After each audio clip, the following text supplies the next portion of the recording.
everybody, and welcome to the Roundtable podcast. And I just scared the shit out of all of my co-hosts. Hi.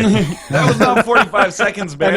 I'm sorry, I didn't give you a really time. proper warning for that one. But hi, welcome all to the show today. My name is Baer. I'm joined by RockLeeSmile over there, and then MathasGames, and then Northernlion. There it is. Hello. Hi, everyone. This will be a high-energy podcast for me. Yeah, tell me all about that. I have not slept yet, so Oh let's do my this. god! It's more important to play the video game. It really is for me. I needed to put in. Of all the times of year for you to have not slept, I think this is maybe the most permissible one. Thank you. I appreciate that. I'm fine. I'm good to go. I'm ready to talk. You about sean like stuff. it, yeah. I'm good to go. I'm ready. Fallout, man. Need it. I need it. Oh, Well, that you itch. itch your neck as you say that. I got my fix last night, but I'm waiting I thought that was intentional. Well, we got a lot more than Fallout 4 to talk about today, luckily. So we've got to kind of broaden our horizons and appeal to not the crack addicts that apparently Mathas has been hanging out with all night. Crack grandma mostly last night. We've got the Humble Monthly Bundle to discuss again, actually. We have just been made aware of the contents of the first one, so we'll talk about that and see whether or not we feel it's really worth the value. Overwatch has a little bit of a news story coming around this week about it not being a free-to-play game. We want to talk about their actual plans for their DLC, as well as just our, in general, opinions on how that's all working out. Activision Blizzard has announced their plans for a movie studio. Just straight up in the same building, I think, as their Activision Blizzard game studio. So that's going to be very interesting. Also going to be talking about the incredible influx of video game movies coming in the next 2 years, because it's pretty interesting when we look into it. Ooh, not really. No, it's all right. We'll talk about it in a little while here. I'm ready for the third Hitman reboot, personally. Dude, another Tomb that Raider. movie... I was thinking the same thing. That movie made $81 million, man, so... That's not that much. I know, but it's still $81 million. As long as I just say it absent of the context of the film industry, it How many seems... Candy Crushes is that? That's $4 million less than Max Payne made Ooh. in theaters. Well, hey, at least Did you it's see not... his constipated face? Max Payne was really, really bad. I didn't even see it. At least it's not 2007's Postal, which came out and made Oh. $146,000. Youth Bill Outlier. is the Yeah. absolute genius in movie making, so don't insult his movies, all right? I'm You sorry. can't even put Uwe Boll movies in there. Like they don't. He made they Blood just don't Rain, come out. guys. It was so good. Oh, that was the same person? Yeah, that one made $3.6 million, so, you know, that's getting up there. My brother liked House that of the movie. Dead. I was like, what's wrong with you? Wrong with brothers. We've also got... Anyway, well, A couple we'll other get to things here, yeah. We got plenty of stuff to talk about there. Dark Souls 3 may be getting a pair of collector's editions, one of which is going to cost $500, which is kind of insane. We're finally going to have that much ado Undertale discussion, which is almost certainly going to be mostly me and Nick, but you know, that's kind of what we come to expect. And then Fallout 4, right at the tail end of things. But let's go all the way back to the beginning, shall we? Let's talk about your bear cut. You got a haircut. It's pretty Looks pretty nice. low there, isn't it? I'm trying out the not having to deal with my hair approach, and it's so far, you know, it's pretty That's desirable. like wake up, run your hand through it, go, right? Yeah. Although I actually I took a hobo shower today, but kind of like an What is advanced a one. hobo shower? Well, a So hobo you roll shower. around behind a dumpster, right? So when you stand outside in the rain, Oh, well, that would maybe work better. No, I just I dunk my head under the water. Then you just grab some okay. shampoo, and you're doing that while you're walking around the house, because that's the meme's best way way to worse. shampoo your hair. No, I See, think like I woke up late for work and I have to serve people today. God damn it! Yeah. No, I don't think I would ever shower if that was my position. That would just be you get stinky waiter bear the whole day put your long. head in the sink. Yeah. Yeah. What's wrong with that? Well, I know you're surprised because I have such a massive dome, but I mean, we got a good sized sink too, so it works out. I mean, that's the thing is like I've tried to put my head in the sink at times, but I can't do it because like I always gets like caught under the faucet, and I can only get like a third of my head under it at any given time. Don't want to force it under there, man. Imagine And then you get your you- head stuck and you're like, you can't figure a way out. Well, and then now you're like, well, I'll just put it in the shower or put it in like Yeah. a tub instead and turn the shower on. But then you get like half of your shoulder up wet, and you're like, well, I got to take my shirt off to wash my head in the shower like this. Get in the shower. Exactly. At that point, just get in the shower. and I then- had evidence of it for like 10 minutes. It might not be visible anymore, but yeah, I did have like that full drenched sleeve here for the good opening part of the show. What Now would it's be dried off. sweet is if there was like a shower door that just had a little periscope or a little porthole you could stick your head through, and then the rest of your body would stay outside. Yeah, there you go. Good idea. Right there. It's like There you in go. the containment fields when they have those giant gloves you can stick your hands through to try to interact with the environment. You just get like Somebody a bring little that to hole. Dragon's Den, man. I was say we're bringing Get an Dragon's Den or investment. Shark Tank. Mm-hmm. Get in there, man. The Humble Monthly Bundle is here. Woo! Included in it, such games as Besiege, Valkyria Chronicles, Lethal League, a favorite of this group, I'm sure, and Saints Row 4. Lots of really good stuff. I was actually kind of surprised by the lineup for the first monthly bundle. And You how gotta much is make it a month? splash. $12 a month. That's for $12. I thought for some reason I thought it was 20. For $12, that's a hell of a haul. Yeah, so we were talking about this in a show recently. In fact, I think it might have been our most recent Roundtable podcast before the Roundtable live format switch. But we were discussing how they are kind of trying to lure you into this monthly subscription. Before the actual announcement of all the games within the package, all we knew was that if you signed up for the service, you were guaranteed a copy of Legend of Grimrock 2, which in and of itself is a pretty good deal. I mean, $12 for Legend of Grimrock 2, you're going to get a really good value out of that anyway. But now we know what is actually contained within the package itself, and if this is any indication of the future, this is very exciting. But also, I approach this with a little bit of reticence because I know that we even discussed the fact that Humble sort of tends to not be so great after the first couple of offerings. Is that still, I don't know, is that still like a fair thing to say, or is that maybe a little bit of a reach? I would say it's probably not that fair to say, considering we're talking about a subscription service and their Humble bundles. They're kind of separate, right? Yeah. The subscription service, I mean, we'll see where it's going to be in like a few months or whatever, but I don't think we can like directly compare it to its Humble bundle like offerings when those show up. Right. I think we can only really directly compare them to other subscription services. And what other ones are there? Like you have PS4, Xbox Gold. What other game like subscription services Yeah, there's are like there? a couple of those. If you want to talk about the indie box subscription services and stuff like that, Yeah. you know, there's a few of those options out there too. I couldn't name too many of them off the top of my head, but we know they exist. I guess the key is gonna have to be is, I mean, even these games are great, but I mean, who doesn't have these games? True. You know? Specifically, Saints Row has been in other bundles. I mean, I didn't have Valkyria Chronicles, but I didn't really want it. Besiege seems okay. I already have Lethal League. I would mostly be buying it for Legend of Grimrock, if anything, which is an okay deal, but it just doesn't seem like why do we need the ability to pre-purchase things we don't know what they are yet? Yeah. I'll just buy games when I see them and want them. I don't really understand the prospect of value in that. No, other that's a than good they're point. trying to sell you things you can't see, Yeah. which I don't like. I don't know. I'll play devil's advocate there and be like, I kind of like that it's wrapped and you don't know what it is until you get it. But I think like for us, who cares? Like if we wanted a copy of Besiege, you could just ask for it, or Lethal League, et cetera, et cetera.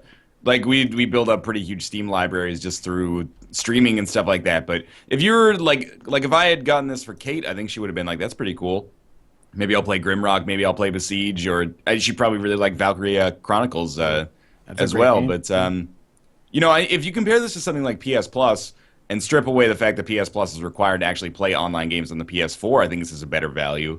Like PS Plus right now in this month is giving you Magicka 2, and I can check something else, but it's usually like there's usually like one game that you're like, all right, I'm kind of into this, and then there's one game that you're like, I guess I'll download it because it's free. It's cheaper though, isn't it? PSN for a year is $50. So if you break it down, like you're saving more money to get PSN. Yeah, Guess it's it's like- $120 a year, I guess, for the Humble That monthly is true. thing. Yeah. Well, yeah. But is 150 PS? 'Cause I almost. don't. As somebody who isn't a PS Plus subscriber, how new are the games that they give you? Sometimes Well, very new. In October, they Occasionally gave me not at Super all. Meat Boy, which came out in 2010. If that's Right. any. I Usually a guess- good half decade behind. Because I guess my argument would be like PS Plus. Then I mean, if it's cheaper, that's obviously great. But if they're giving you relatively new games compared to Humble Bundle, where the first bundle is a bunch of old games that most people probably already have. Yeah.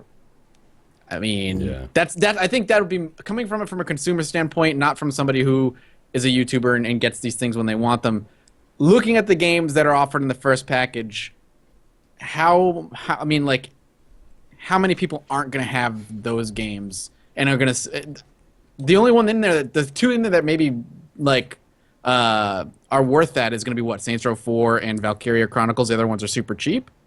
So Yeah. is it worth it? Like, aren't you going to own everything else anyway? Probably.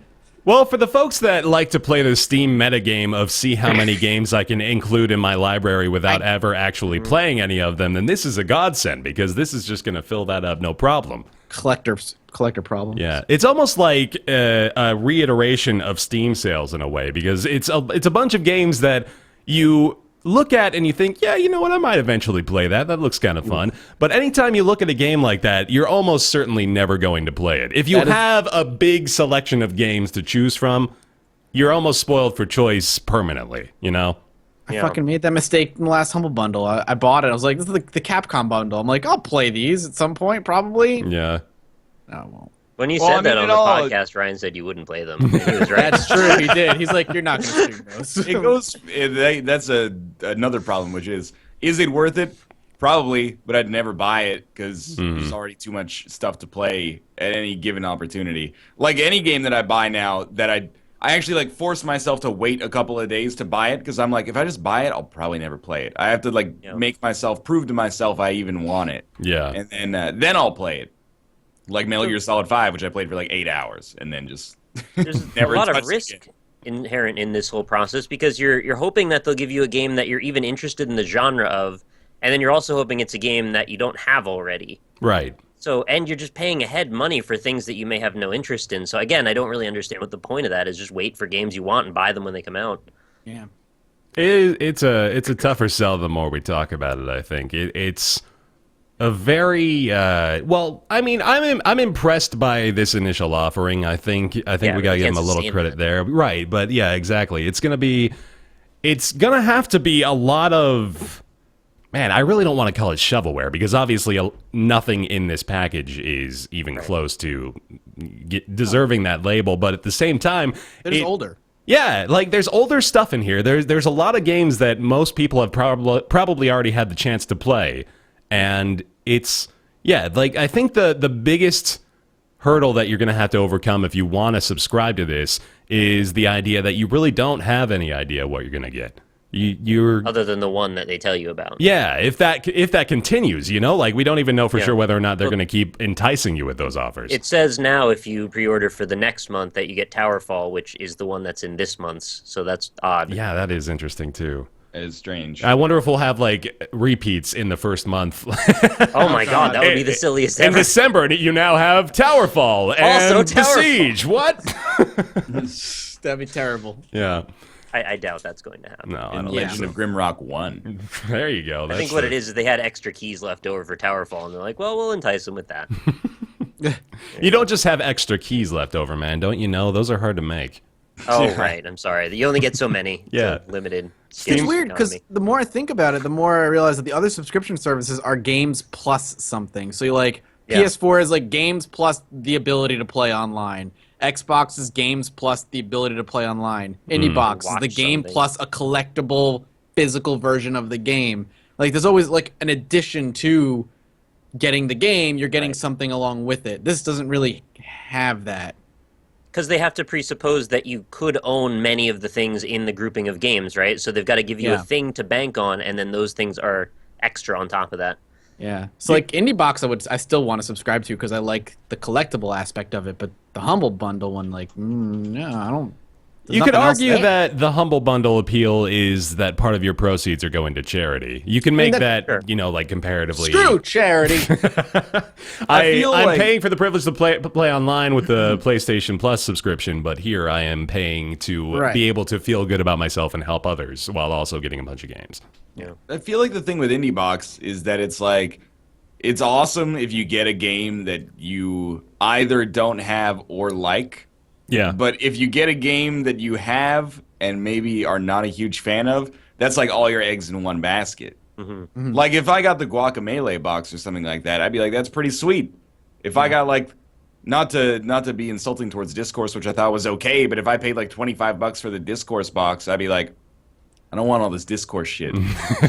Like, what do I care? Really? But I know what you mean. yeah. Pretty much. We have a agree, honestly. Captain Forever remix indie box that was really cool, and I really like that it has like it's super themed. Like it comes with like an old school cereal box and has like merch that is actually relevant and stuff like that. How But, into that extra shit do you get out of curiosity?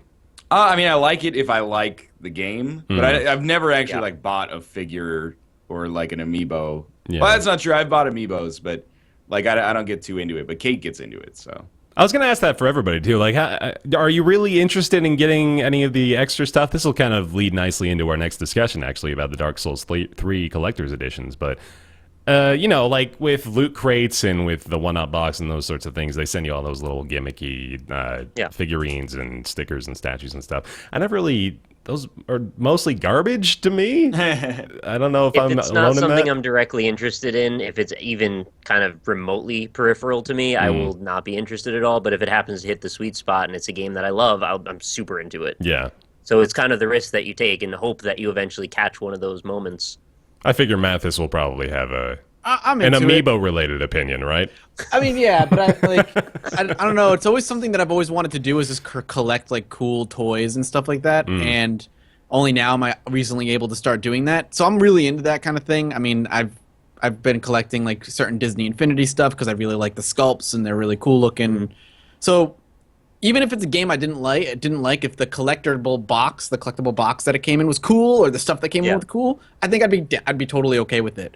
Because I think I'd have fun displaying it, and I think that would be fun for me. Right on. So I'm into it. It's nice every now and then if they can transcend the game itself a little bit too. Like, for example, like Bloodborne, some of the art doesn't necessarily evoke Bloodborne. It's just cool looking. Yeah. If you get more of that kind of stuff in there, I think you could appeal to a lot more people and make a lot more people happy. But it seems that nobody gets that that's a thing that people like. Make it more ubiquitous, right? Yeah. Yeah.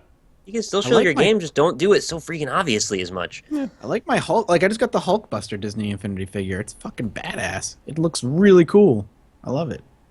The Hulk is neat, isn't he? What is a Hulk Buster? Hulkbuster. my favorite. Hulkbuster. Come on.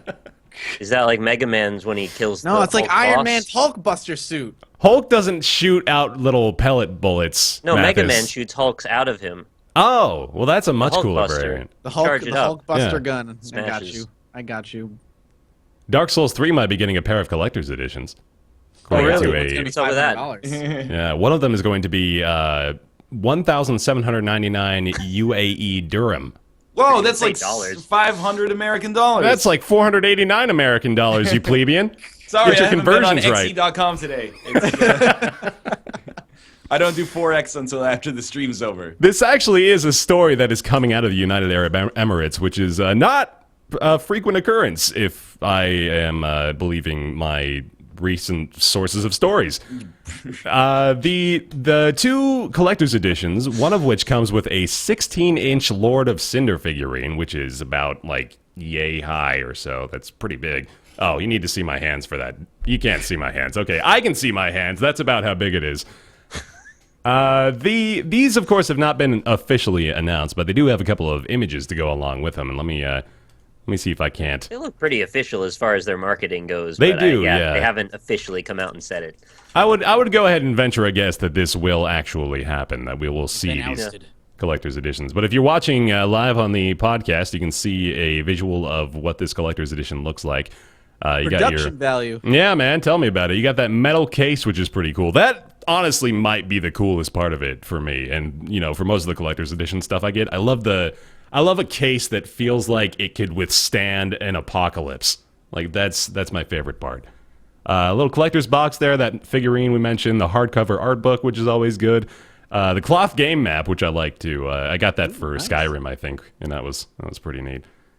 Yeah, It accurately depicts the game for once. Seriously. I've had enough of those fake Towers maps. in the sky. God damn it. You guys gonna pick up this $500 Dark Souls 3 Collector's Edition? I just want to say first, and maybe if someone out there is from the UAE, they might be able to confirm or deny this, but I'm on the site that had it leaked, and it looks like the average game in the UAE, at least the average new game, is like $100 US. So Man. it's possible that this is just a new inflation over there because it's an import or because that's what the market will bear or whatever. So maybe it's $470 US equivalent there. It might only be like 250 or 300 or whatever here. Says Still. the other one comes in at just under 500 UAE dirham, which apparently is about $136. So that's nearly in line with what you said is the regular sticker price for most games. The other one was 500 dirham? About 500 dirham, yeah. Okay. This one, with like the actual games that come out are like $299, $240. So I guess actually, Oh. so it's like $65 or something like that. So it's about for an in line average with the game. rest of Yeah, the yeah, it's more accurate than I thought. Okay. So these, I mean, yeah, that's still, so that's expensive by UAE standards then. I imagine so, yeah. Man, that's like a big upsell. I don't know if anyone's going to buy this. I'm looking at what's in it too, and it doesn't look like it's gonna blow me away. I mean, Yeah. the figure is pretty cool. Like the Lord of Cinder looks awesome. The Knight is like, and the box looks cool, but it's not like I'm gonna buy it for this box. Yeah. And the iron-on patches, like I would be interested in an art book and just the game. Yo, Could you sell me iron-on that? patches? I'm pre-ordering it right now. You give me a difficult thing to stitch onto my own clothing, I am They're sold. iron-on. It's going Or iron-on, my sorry, yeah, tidy even better. whities. I'm gonna put that on my punk jacket. Go out to shows of bands that are hardcore. Like which ones? I'm gonna go see a fucked up concert Oh, there you go. tomorrow with my Lord of Cinder patch right on my right The shoulder. patches don't even look very good. The Like Lords the of actual Cinder. images on them don't look very good. I like the one that's just like a potion. Yeah, what is that? Iron, It's probably iron that Estus shit or onto your something. jacket. They're People trying are to like, be "What's more that all about?" ubiquitous. We just talked about this. They're trying to be more approachable. Oh, potions! I know those. What is one of those? There's like a bonfire, and there's Yeah. a potion. There's like is that a flower or is it a? It's like it might be Kinda a like heart. a rose or maybe an herb or an acorn. Yeah, I think it's an that's- acorn. Actually, I think this is what it is. I could see that being an acorn. Yeah, Join the Acorn Covenant. Maybe they're cool dudes. Who knows? They're hanging out in the woods. they just scurry around and try to hide things from the other covenants. So, like, get rid of the statuette, get rid of the crazy box, get rid of the patches, give me the soundtrack, art book, and game, and that's a collector's edition I can get. But don't charge me $500 for yeah, it. Also, make it $89. yeah. Is it going Right? to come in that sweet wooden crate? Yeah, I Yeah, thought that too because it looks so Dark Souls, doesn't it? Yeah. I already forgot about the map. It's like getting an Origin PC. Do you keep the map? Do you look at the map ever again after you get it out of the box? You hang it on No, your no. wall? You go for full immersion. You don't ever open up the map you can like mark the map as you play. Oh, Like, that actually sounds awesome. That sounds like a Right? great way to do it. I've Yeah. been here. Mark it You off. should with iron red the X. patches on in specific places where you got the good things. This is one of those things where like My first bonfire. It's like, no, you don't get tattoos anymore. You get, like, nice cloth patches. This could cloth see- patch was from when my mother died. I could see you getting this like now for like a Link to the Past. Mm-hmm. If you're like I'm an adult now, I'm gonna put some art on my wall, but I want it to reflect that I'm not an adult fully yet. Yeah. You'd get like a really stylized or artistic like Link to the Past or like Super Metroid map or something like that. Who wants a stylish game map for a game that they haven't played yet? It might be shit. Yeah. You're not I gonna agree put with you, that though. on I your think wall. The Link to the Past thing makes sense. Actually, they had a huge, massive map that came with Final Fantasy 12, and I did hang that on my wall, but I was also like 19. So I think that's more forgivable. Like 10 I've years been ago. there. 10 years Yeah. ago. Man, that 19 does not feel like 10 years ago to me, man. I wasn't about to try to justify it that way. No. I think about that all the time. Like, 10 years ago, I was like almost 20. Shit. Doesn't that suck? Yep. Not to rub it in or anything. God, yeah, that sounded like a dick move. You know what I want for $500 is I want that wooden box to behave like a mimic in the game, and I want it to bite my hand off when I try to reach in for my collector's edition You stuff. eat coins, right? It could be a coin box. You put a coin on top, and then it goes, and then pulls it down below. You know what I want for $500 is like a console. Yeah. Makes a lot of sense, actually. I will say, like, I mean, I don't care that it exists, I guess is my perspective. Because I will never buy anything like this. I can't even imagine. Like, even when the vanilla version of Binding of Isaac, or Wrath of the Lamb, had, like, its boxed edition, and I could buy a signed copy from Ed and Danielle's store, I was like, I don't know, it's like $40. You know, I put like 1,000 hours into this game, but it's $40. So, like, I really don't like buying, like, useless stuff. That is stuff that I consider useless. But if you want it, like, and you have the money, why not, right? I mean, I think the market will bear this no matter what it is. Dark Souls fans are so hardcore they'll buy anything that exists for it. This is not like your Batman collector's editions that are going to sit in the back room in GameStop for the next 2 years and they penny them out.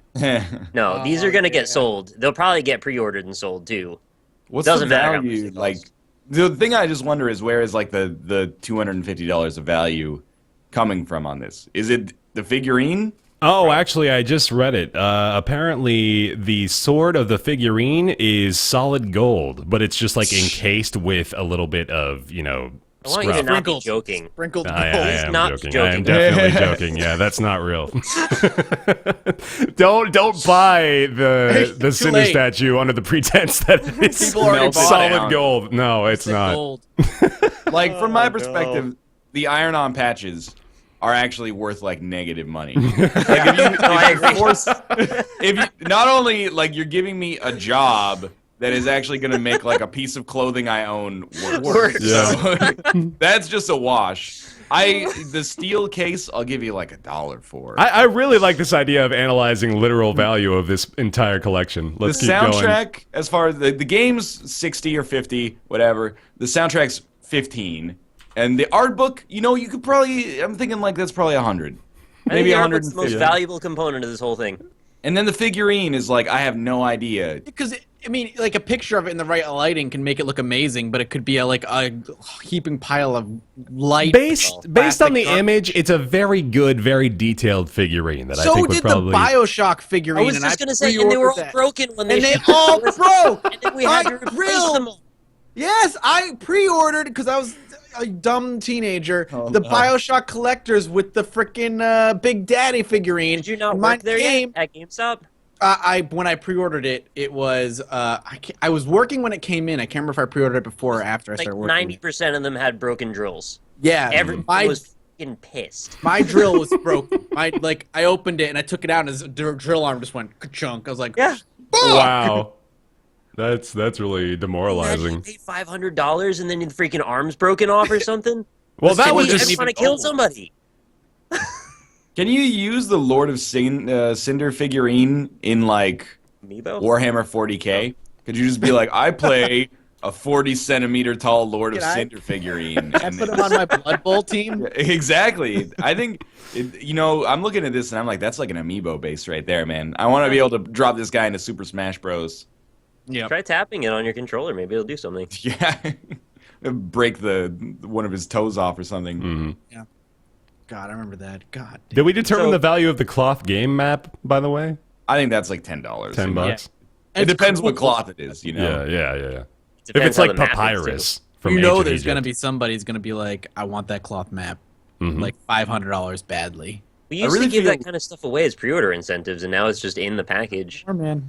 You could probably like eBay all this stuff Separately. maybe like 6 months later for a third of the price. Yeah. I do want to see the eBay listing for the shirt patches. That's going to be a really interesting description. You just see that shit sometimes and you're like, man, you must gotta- be in a rough spot. You're trying to sell these shirt patches for like $1. You're gonna go to the store and like the post office and ship me these for $1. I want somebody to take those patches and iron them onto like a Darksiders 2 t-shirt and then sell that on eBay. It's, Oh, that's gonna make they're people very so angry. they're so generic. It wouldn't even matter. It Yeah. looks exactly the same. Put it for Dragon's Dogma. Yeah. No one will be able to tell. I'm gonna make a Nintendogs T-shirt with all these patches ironed on it. 5 acorns. If they could iron the patches onto the cloth mat, I might be interested. Okay. That's what we were talking about before. You mark off when you get a cool thing done in the game. You're like, I found my first Estus You gotta flask. fucking brand yeah. it though, man. Yeah. That's So the they only just way. put it like a brand, and then Yeah, you heat it if up they- in if they molten had- fire, scorch your map with it. I bet the Lord of Cinder doubles as a brand. Maybe on the bottom, you plug him in. The Yeah. bottom of him is just like a hot grill. No, he's And you rechargeable. smash it. Hot grill? What, on Where? screen? We're on God Twitch. damn it, Matt. All right, well played. Well played, No all. one's buying that, I guess. No. That's Dark Souls 3. Spend $500 on it if you want. We won't stop you. If you got the money to feel like that's justifiable, by all means. Why It'll isn't probably be Overwatch good. I'll sell you some sweet Kate stickers for like. $400? That's a much better value. Excuse me. You don't have to iron these on. You just stick. That is true. That shouldn't be a selling point for him, man. You don't have to iron them on. Yeah, skins are superior to patches. You can take them back off. Yeah. Patches are dumb. Anyway, Overwatch is not free to play. And what are Blizzard's plans for the DLC? We'll find out. Overwatch was in playable beta over the past couple of weeks. None of us played it. That's an important preface to everything we're about to talk about. So, you know, we're very well set in our opinions here based on our lack of entire experience. But we are being informed that Overwatch will not be a free-to-play game. It is going to be a full $60 price tag. I believe there's a $40 digital-only release of the game coming out as well, so there's that if you are a PC player. But the big story, of course, is whether or not a game like this would be better in a free-to-play model or it would be better in a full-fledged release that just includes everything in the box. So that's more or less what we're going to be talking about here. With Overwatch in particular, do you feel they made the right choice in going just with a full package $60 game? Yep, 100%. Well, this is only a story because we assumed it would be free to play based on their other recent franchises, right? More or less, yeah. I think And because of the model and the genre it's going after, which is traditional free to play. yeah, I mean, like, well, we have games to look at by Blizzard that would kind of reflect the sort of scheme that we expect them to go with, like Hearthstone and Heroes of the Storm both have similar, pricing models. But with this, now it's going to be completely all-inclusive. I don't even know if there's necessarily, there's no microtransactions at all, right? I think they just... No, and they Watch the said floor right with now they're those. not even talking about if there's going to be more heroes right now. They have no idea if there's going to be more heroes, and people are pissed about it because they're like, you have to know if there's going to be more heroes. But all the 21 heroes that are in the base aren't even in beta yet. They're not even fully implemented in the beta. Sure, maybe there'll be more heroes, but this game is built, unlike Hearthstone, this game is built to be competitive. Yeah. So if they're going to introduce more heroes, they have to be incredibly balanced. And if they're going to introduce more heroes in a game that's competitive and they start charging DLC, they're going to have a problem. And I'm venturing to guess Blizzard isn't stupid enough to understand that. But if they do, shame on us for imagining there could be more heroes, right? Right, Shame yeah, No, they on didn't us. say yeah. that. They didn't say that. Shame They didn't say on that. us. They said there could be, they have said they're not that far ahead. The reason I think it's totally good that they're doing a full all-inclusive thing is because the way Overwatch plays is that mid-match, people are changing their heroes constantly to try and counter off the other team. You don't pick a hero and you're with it for the whole match. You're constantly swapping, which is a balancing act. Unlike Heroes of the Storm, where you pick your hero and you're playing through the whole game with that hero, Overwatch is, okay, they're doing this, we're going to switch to this team composition, we're going to do this. And this is all happening mid-match. If you block off those heroes behind a paywall, that strategy, that competitive aspect is completely gone. So you need access to all the heroes to constantly be switching during the match. Because they did do that in Heroes of the Storm, but it's not switching during the match. So I guess that's where they differentiate. Yeah. See, it kind of, I mean, the idea that they don't know whether or not they're going to include more heroes kind of, it holds water when they describe it that way. When they say that we kind of have found the balance that we like and the competitive meta that we're looking for with the game as it stands right now. So, it's not entirely far-fetched that they don't genuinely know whether or not they're going to go further with it. How do they generate more revenue, though? Right. If True, they get their yeah. money up front, obviously they're not content with $60 as the end-all be-all of their revenue. Yeah. Everyone should be aware that there will be DLC for Overwatch. That's what I'm saying. Yeah. It might be like, Overwatch comes out in spring 2016. It might be a year away from that, at least. But at some point, there will be DLC for it. Which is, I don't know. That's another question, I guess, though. And as always, don't be stupid and pre-order the fucking game. You can get digital version. They don't sell out for $40. Just wait. It's not going to launch on launch day anyway. Right. Yeah. Just wait. Servers are going to go down. So Well, let's try to introduce every just like kernel of cynicism we possibly can in the audience here, right? You're all going to die someday. Yeah, right. Every moment day you spend closer to playing a death. video game is time spent away from talking to your friends and family who I mean, you will like, never I've see seen- again. I've seen arguments like it's just really TF2 sad. Blizzard, but I mean, like, you'd be like, Heroes of the Storm is just Dota Blizzard, Hearthstone just Magic Blizzard.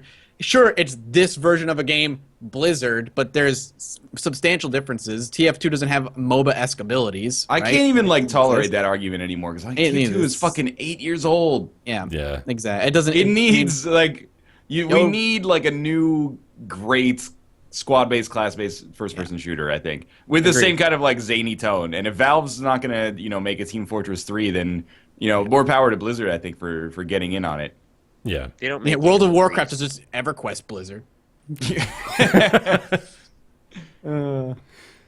I'm sort of just not okay with that argument in general. It's just is really just like a way for people who are afraid to play new games to devalue every new release that ever comes out.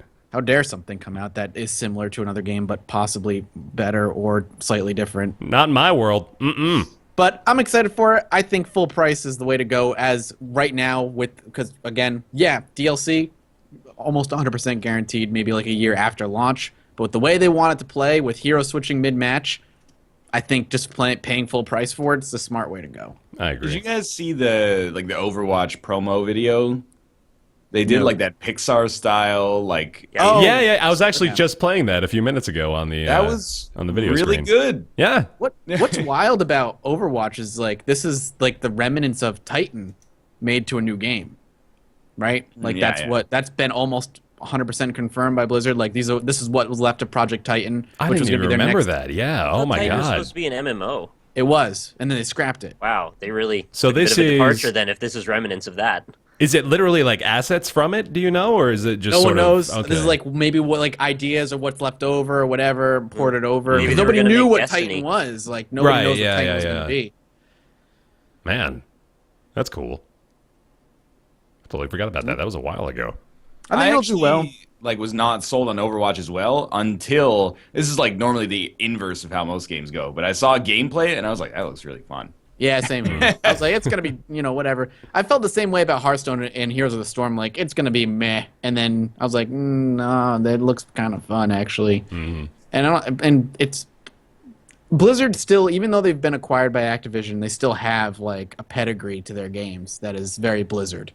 I don't expect Overwatch to be bad or die anytime soon at all. Yeah. That's if you're worried about confidence in this, because I think that's what happens a lot of the time, as we've talked about Evolve and Titanfall and stuff like that, is people are like, well, I'm not gonna buy that for $60 if nobody else is gonna buy it for $60. But I feel 100% confident people will buy Overwatch. People are already going apeshit over it, and it's in beta, and it's Blizzard. It'll sell, and you'll be able to play it. And the PC scene will thrive even if it's just because it's $40 on PC digital. Oh, yeah, it's true.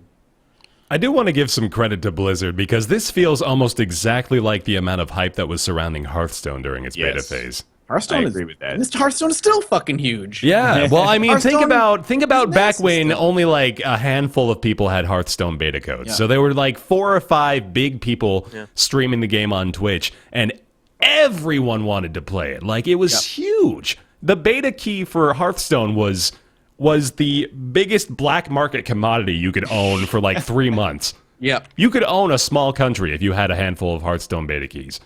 So now with Overwatch, and we're talking about this stuff, of course, I do want to mention this too, we also recognize that this is very early on in the process. As they even mentioned themselves in the story, they're just now getting into the beta. They just wrapped that up, so everything is probably subject to change still at this point. This is all still pretty much a work in progress. So it's not really surprising that they don't have post-launch DLC like marked down. They don't have an exact plan because they haven't even released the game yet. So I guess I know it's hard for people to believe, but I mean, they probably don't have DLC ready yet, like even thinking yet.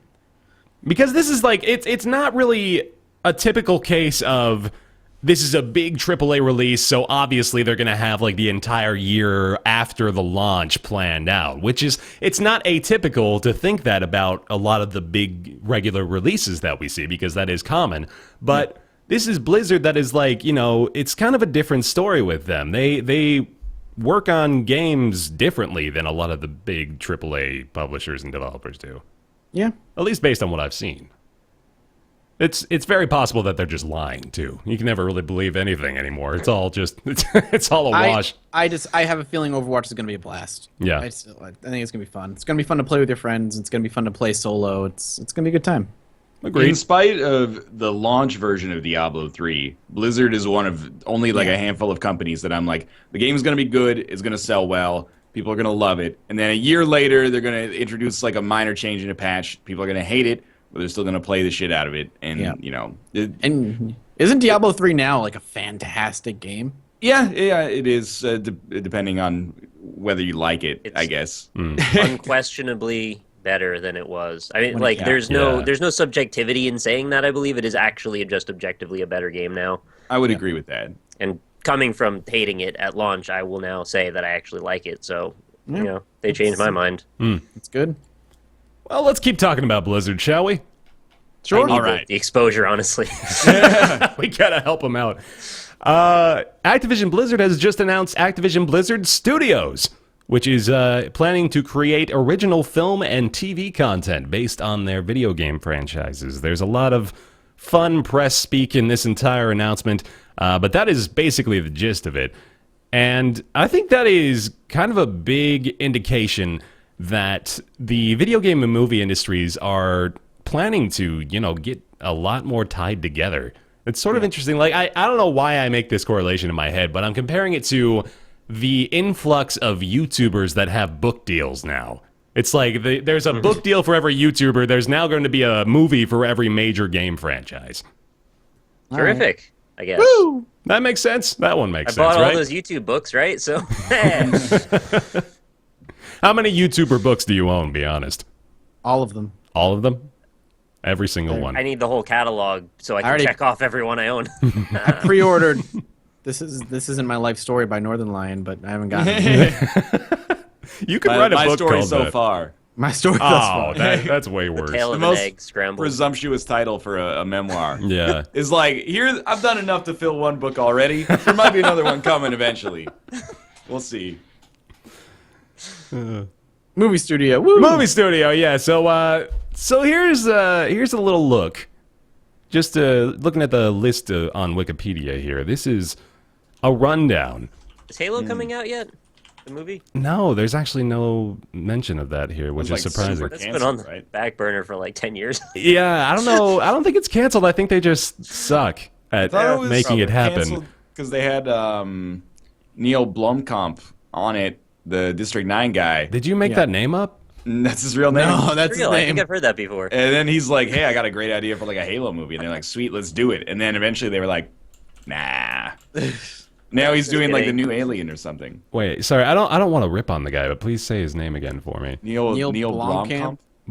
Oh, no, that didn't make any sense at all. Try They're again. trying to insert a little bit Director of of District 9, Chappie. Hello. All right. District. District 9 director. That's going to get me somewhere, right? Blomkamp. Blomkamp. Blomkamp. That's a fun name. All right. So here is the next 2 years. I'm going to go ahead and include the Halo movie in there somewhere because I want to believe that's going to happen at some It point. just shows up. It releases like Half-Life 3 was supposed to release. It just shows up in theaters. Yeah, there you go. All right, so April of 2016, we got the Ratchet and Clank movie on the way. As we've mentioned a few times before, the Angry Birds movie is coming out next year, as well as the Warcraft movie, which is definitely happening because we're seeing theatrical trailers for it now. Assassin's Creed apparently has a theatrical release planned for December of 2016. May I interrupt you for a moment and say I really hope Assassin's Creed is so successful that it turns into like an annualized movie Oh, franchise. God. Do it. So every year we can have like 2 Assassin's Creed games and a movie. Oh, man. Resident Evil: The Final Chapter, which is probably a sequel to 2012's Resident Evil Retribution, which have done weirdly well in the box office. They have a they're surprising following. Yeah, Afterlife made 296 million. Retribution made 240. So they're doing okay. I don't easy, mean to like be- action, silly movies. Yeah. I don't mean to be World rude, effect. but I imagine those are the kind of movies that like they do really well outside of North America. It's like with North America, people are like, I haven't seen any Resident Evil since the first one. But in like, and this is not meant as an insult to any country, but in like, you know, Luxembourg, people are like, I can't wait for the Are they? like Resident Evil. I chose Luxembourg specifically because the least amount of people would take offense to it. Luxembourgians, stand up and chat. Where you at? I don't think it has anything to do with that. It's Resident Evil either. I think they just like that genre of movie, and now they're attached to that series. Mm-hmm. You know, like Underworld and stuff. People just like those. Underworld. Oh God. I couldn't stand those movies. They're so It, blue. I swear yeah, they're I making hate another one. I those. think. I got a few more that you guys are gonna enjoy Yeah, too. anyway, So hold on. keep a Wait, second. wait. Worldwide, the film, this is the Resident Evil film, grossed $240 million. It's the second highest grossing in the series, highest grossing foreign film in Japan in 2012. That makes sense. Did you know, I'm so happy that I read this, highest grossing Canadian film of 2012. The Resident Evil Oh films my are God. Oh no. the second highest Really? grossing Canadian film of all time behind Resident Evil Afterlife. That's Number really one odd. Canadian film of all time, Resident Evil Motherfuckers Afterlife. are bored in Canada. Wait. Your number one and number two are Resident Evil Afterlife and Resident Evil Retribution. I wouldn't be surprised if probably like the top 8 are all the Resident Evil movies. Now that I Wow. think about it, I didn't know they were Canadian. To be honest with you, Something very interesting about Japan too. Actually, I'm glad that you mentioned it. They've had a bustling video game movie franchise, or not franchise, but industry. They released, let's see here, 1, 2, 3, 4, 5, 6, 7, 8, 9 movies based on video games in Japan in 2014. wow. Yeah, they are not afraid of it. What were they? I can give you a couple examples. I probably won't know most of them. There was a Fatal Frame movie apparently last year in Japan. That could kinda play cool. well. I think that could be fun. Persona 3, the movie, number 2, Midsummer Okay. Night's Dream. Yeah, That's actually badass, and I would probably see that. Pretty Rhythm All-Star Selection Prism Show Best 10 Kind of lost me on that one. came out in March 2014 No in offense, Japan. just not No, my yeah, thing. I do not intend to offend with any of these names. I'm literally just reading them. Pretty Rhythm All-Star Selection. Oh, no, wait, sorry, we got that one. The Idol Master movie, Yeah, I've heard Kagayaki of no Mukugawa-i. Pokemon the movie, Diancie and the Cocoon of Destruction. I've heard of Oh Pokemon. man, that Wow. one was fucking huge. I got to I see can't believe they that. killed off Pikachu. No. You got me back in that one. There was a Corpse Party movie that came out in Japan this year, actually, in August of 2015. I find it a little surprising. I didn't know Yeah. that had such a following. And then another Pokemon movie, actually. Apparently, that's an annualized release in Japan. Pokemon the movie in 2015 was Hoopa and the Clash of Ages. Hoopa? Which one is Hoopa? Hanging with many- Mr. Hooper. It's a video game movie. We got a lot of them in Japan. All right, well, there's So what's that. still coming for us here in the U.S.? Yeah, we still got quite a few. So we've got Uncharted, which we are all, I think, probably in favor of, actually. Maybe That might watch be... that. Maybe. Why not? Yeah, right? probably the best on the list thus far. Also, Sly Cooper, which I think I'll be excited for, too. That one doesn't really have a projected release date, but it is apparently in the works. As well as one more very surprising one. Apparently there is a Sonic the Hedgehog movie slated for release in the next couple years. Gotta go fast. Get it out soon. I want my live-action Sonic. I want my live-action Sonic Live action. I want the in Sonic. the same vein as the Mario Brothers movie of 1984 I or want to 19 see the Sonic and whatever. human intermingling romance, like in Sonic 06. Oh, where he like bones Amy? Yeah, or that her name? I didn't even Wait, know. no, I'm sorry. No, Amy was Kiss- the other hedgehog. one. I'm thinking of the girl from the. Yeah, Dude, the one where he, like, we there's, like, a lust we cannot open the can of worms of discussing the intricacies of relationships Yeah, in no, the Sonic you're right. Come universe. on. We Save it have to for get out of there. skeletons. We have to get out of there For right adults. now. I swear, there's like 9,000 people that live in my apartment next door. 9,000? That's Every at least it's not fucking over. day, Does 9,000. Vegeta live there? Oh my god! What are you doing, dude? Get off the grass! He's parking his car. Mathas, Oh, old God. man confirmed. Get off my lawn. Well, if he's literally telling them to not park their car on the grass, I think he's probably got It's a parking good his argument. car. He's just sitting there now. They're like college kids. I fucking hate him. Anyway. You don't control me, man. The grass is there to be parked on. All right, Except so there's a sign that says no parking, but whatever. Continue. fuck, marry, kill. Yeah. Okay, here we go. Angry Birds movie, Uh-huh. Assassin's Creed movie, Okay. Resident Evil: The Final Chapter. Fuck, you man. gotta kill Assassin's Creed because it's coming for you already. Yep. No. You gotta fuck Assassin's Creed, because Assassin's Creed can look good every once in a while. It just doesn't play as well after a long period of time. You Is fuck everyone Resident killing Evil the 'cause at Angry least it's Birds got movie? Mila Jovovich in it. Can I kill 2 of them and fuck one? You can I revenge. really How about married you can to Angry revenge Birds. fuck one and you kill the other? How's that work? All right, okay. I would marry the Resident Evil franchise. They've been doing it long enough that, they're reliable and they're I was consistent. gonna go with that. Yeah. You just want the Resident Evil franchise to be your sugar daddy. Just be honest. Like- Well, it's they're a- Canadian, so it also solves right. any immigration-related woes. Right. And then I think I would fuck the Assassin's Creed movie. I think it would basically. I'm thinking if I have to watch one and not watch the other between Assassin's Creed and Angry Birds, the Angry Birds trailer was so bad that I can't fathom that the full movie of Assassin's Creed would be worse. It's just not. It doesn't factor into my worldview. But the CEO of Rovio, man, he said it's the only thing he doesn't lose sleep over is the movie. They Dude, are I feel very really- confident about it. It's weird. This sounds really shitty and short-sighted, but if you're a billionaire and you can't sleep, I'm like, where did it go wrong, man? You got Yeah, chemical you got imbalance. too much of the thing that everybody worries about. More Angry Birds money, more problems, man. That's I just guess how it is. so. Everybody wants his birds. Yeah. Get a hold of these birds, and then he grabs his junk. That's how he interacts with people now. Is that your impression of an average Finnish person? No, that's my impression of the CEO of Rovio, actually. these birds. What other movies you got for us, or was that it? That's pretty much it. Yeah, so that's the next couple of years. But I mean, even so, think about the last 5 years of theatrical releases in video games. We had Prince of Persia, which actually did pretty well. I saw it. I didn't absolutely hate it. Yeah. It wasn't I the worst movie I've ever seen. You hated it. That was the Jake Gyllenhaal one. Yeah. Look, I didn't think it was good either, but I didn't hate every second I was watching it.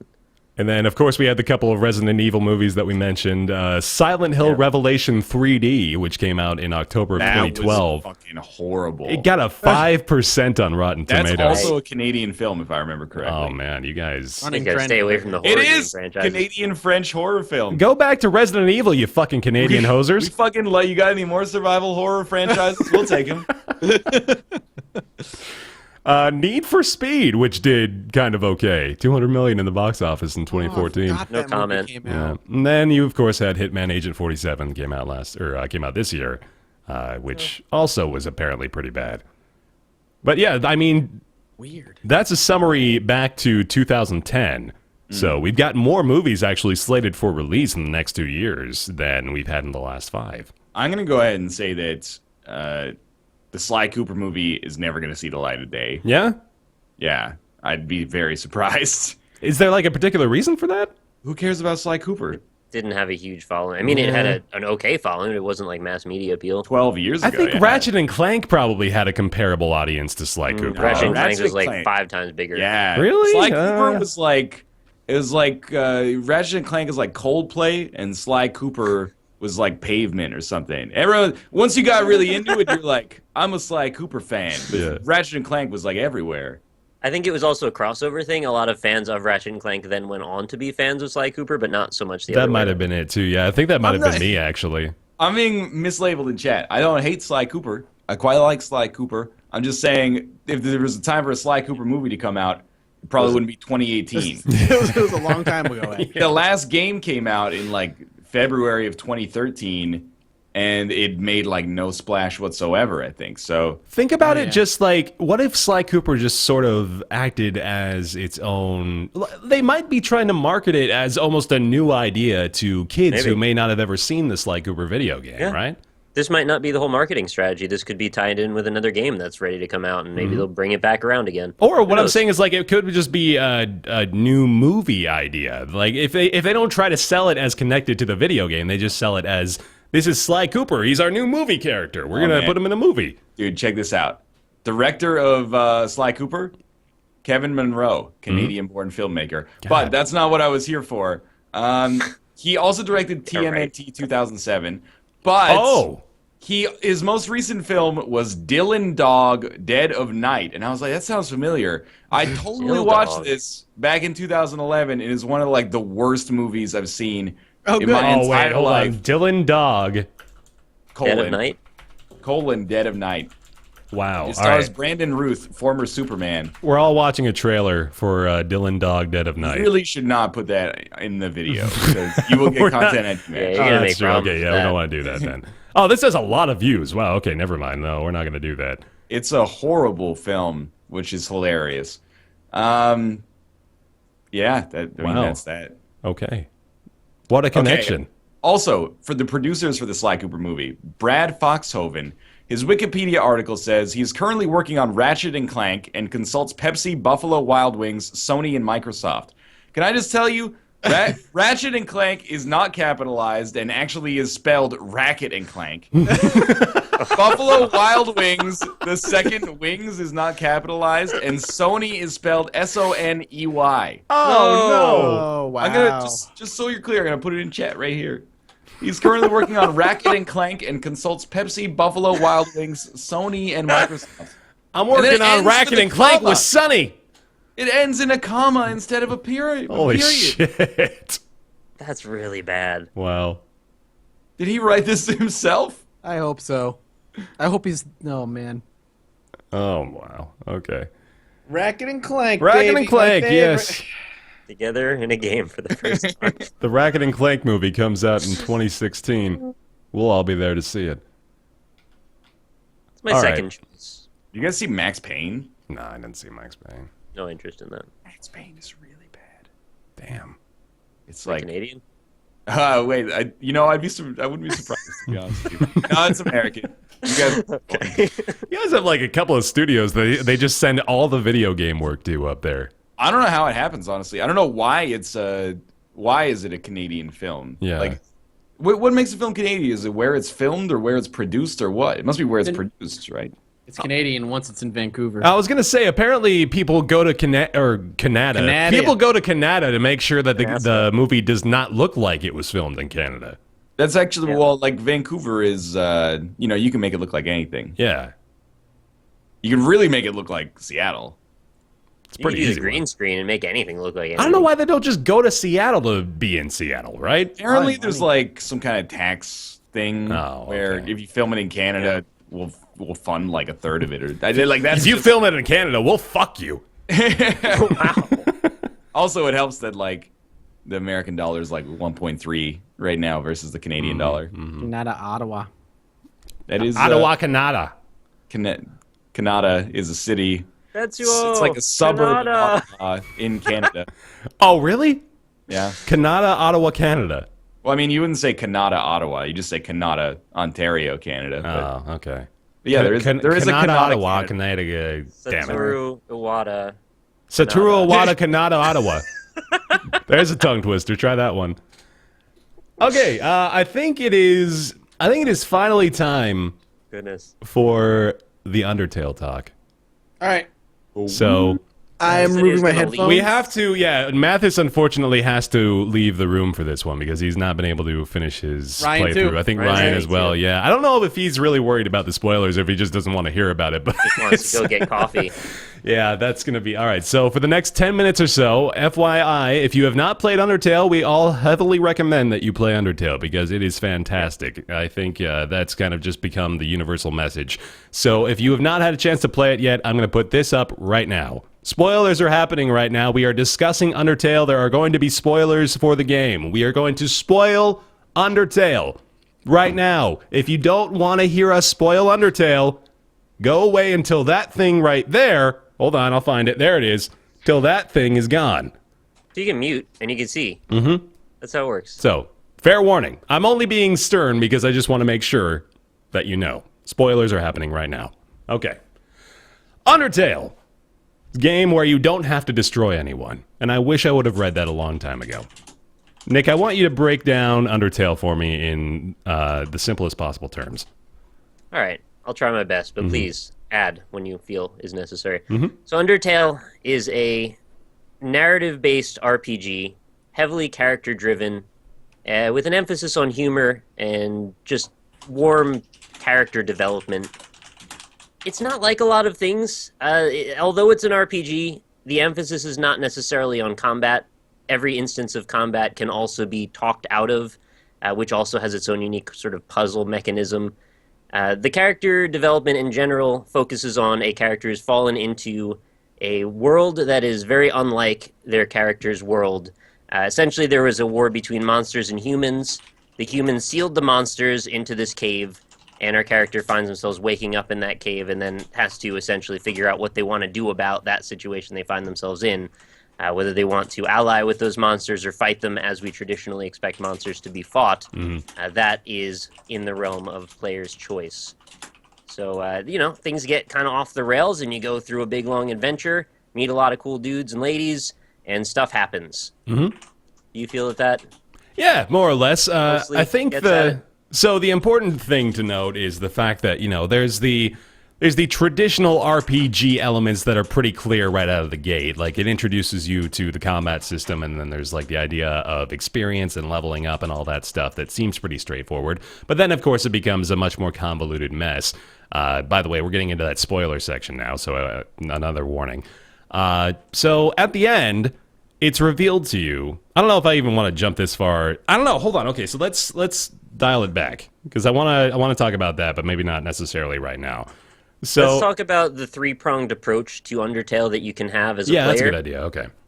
There are three ways to approach the game. One of them is sort of the traditional neutral approach, where you don't really try to make a grand statement with your actions. You proceed through the game as most people would, doing things on a sort of individual basis. You can also choose not to kill anyone throughout the entire run, known as the pacifism run. That will have a profound effect on how the game turns out, and that's the run that I did personally. But to finish it as a pacifism run, I believe you have to finish it as a neutral run as well. In a way, that's kind of muddy, isn't it? Do you? So, okay. Maybe don't hear that part. Maybe it's just pacifism. Don't listen to that.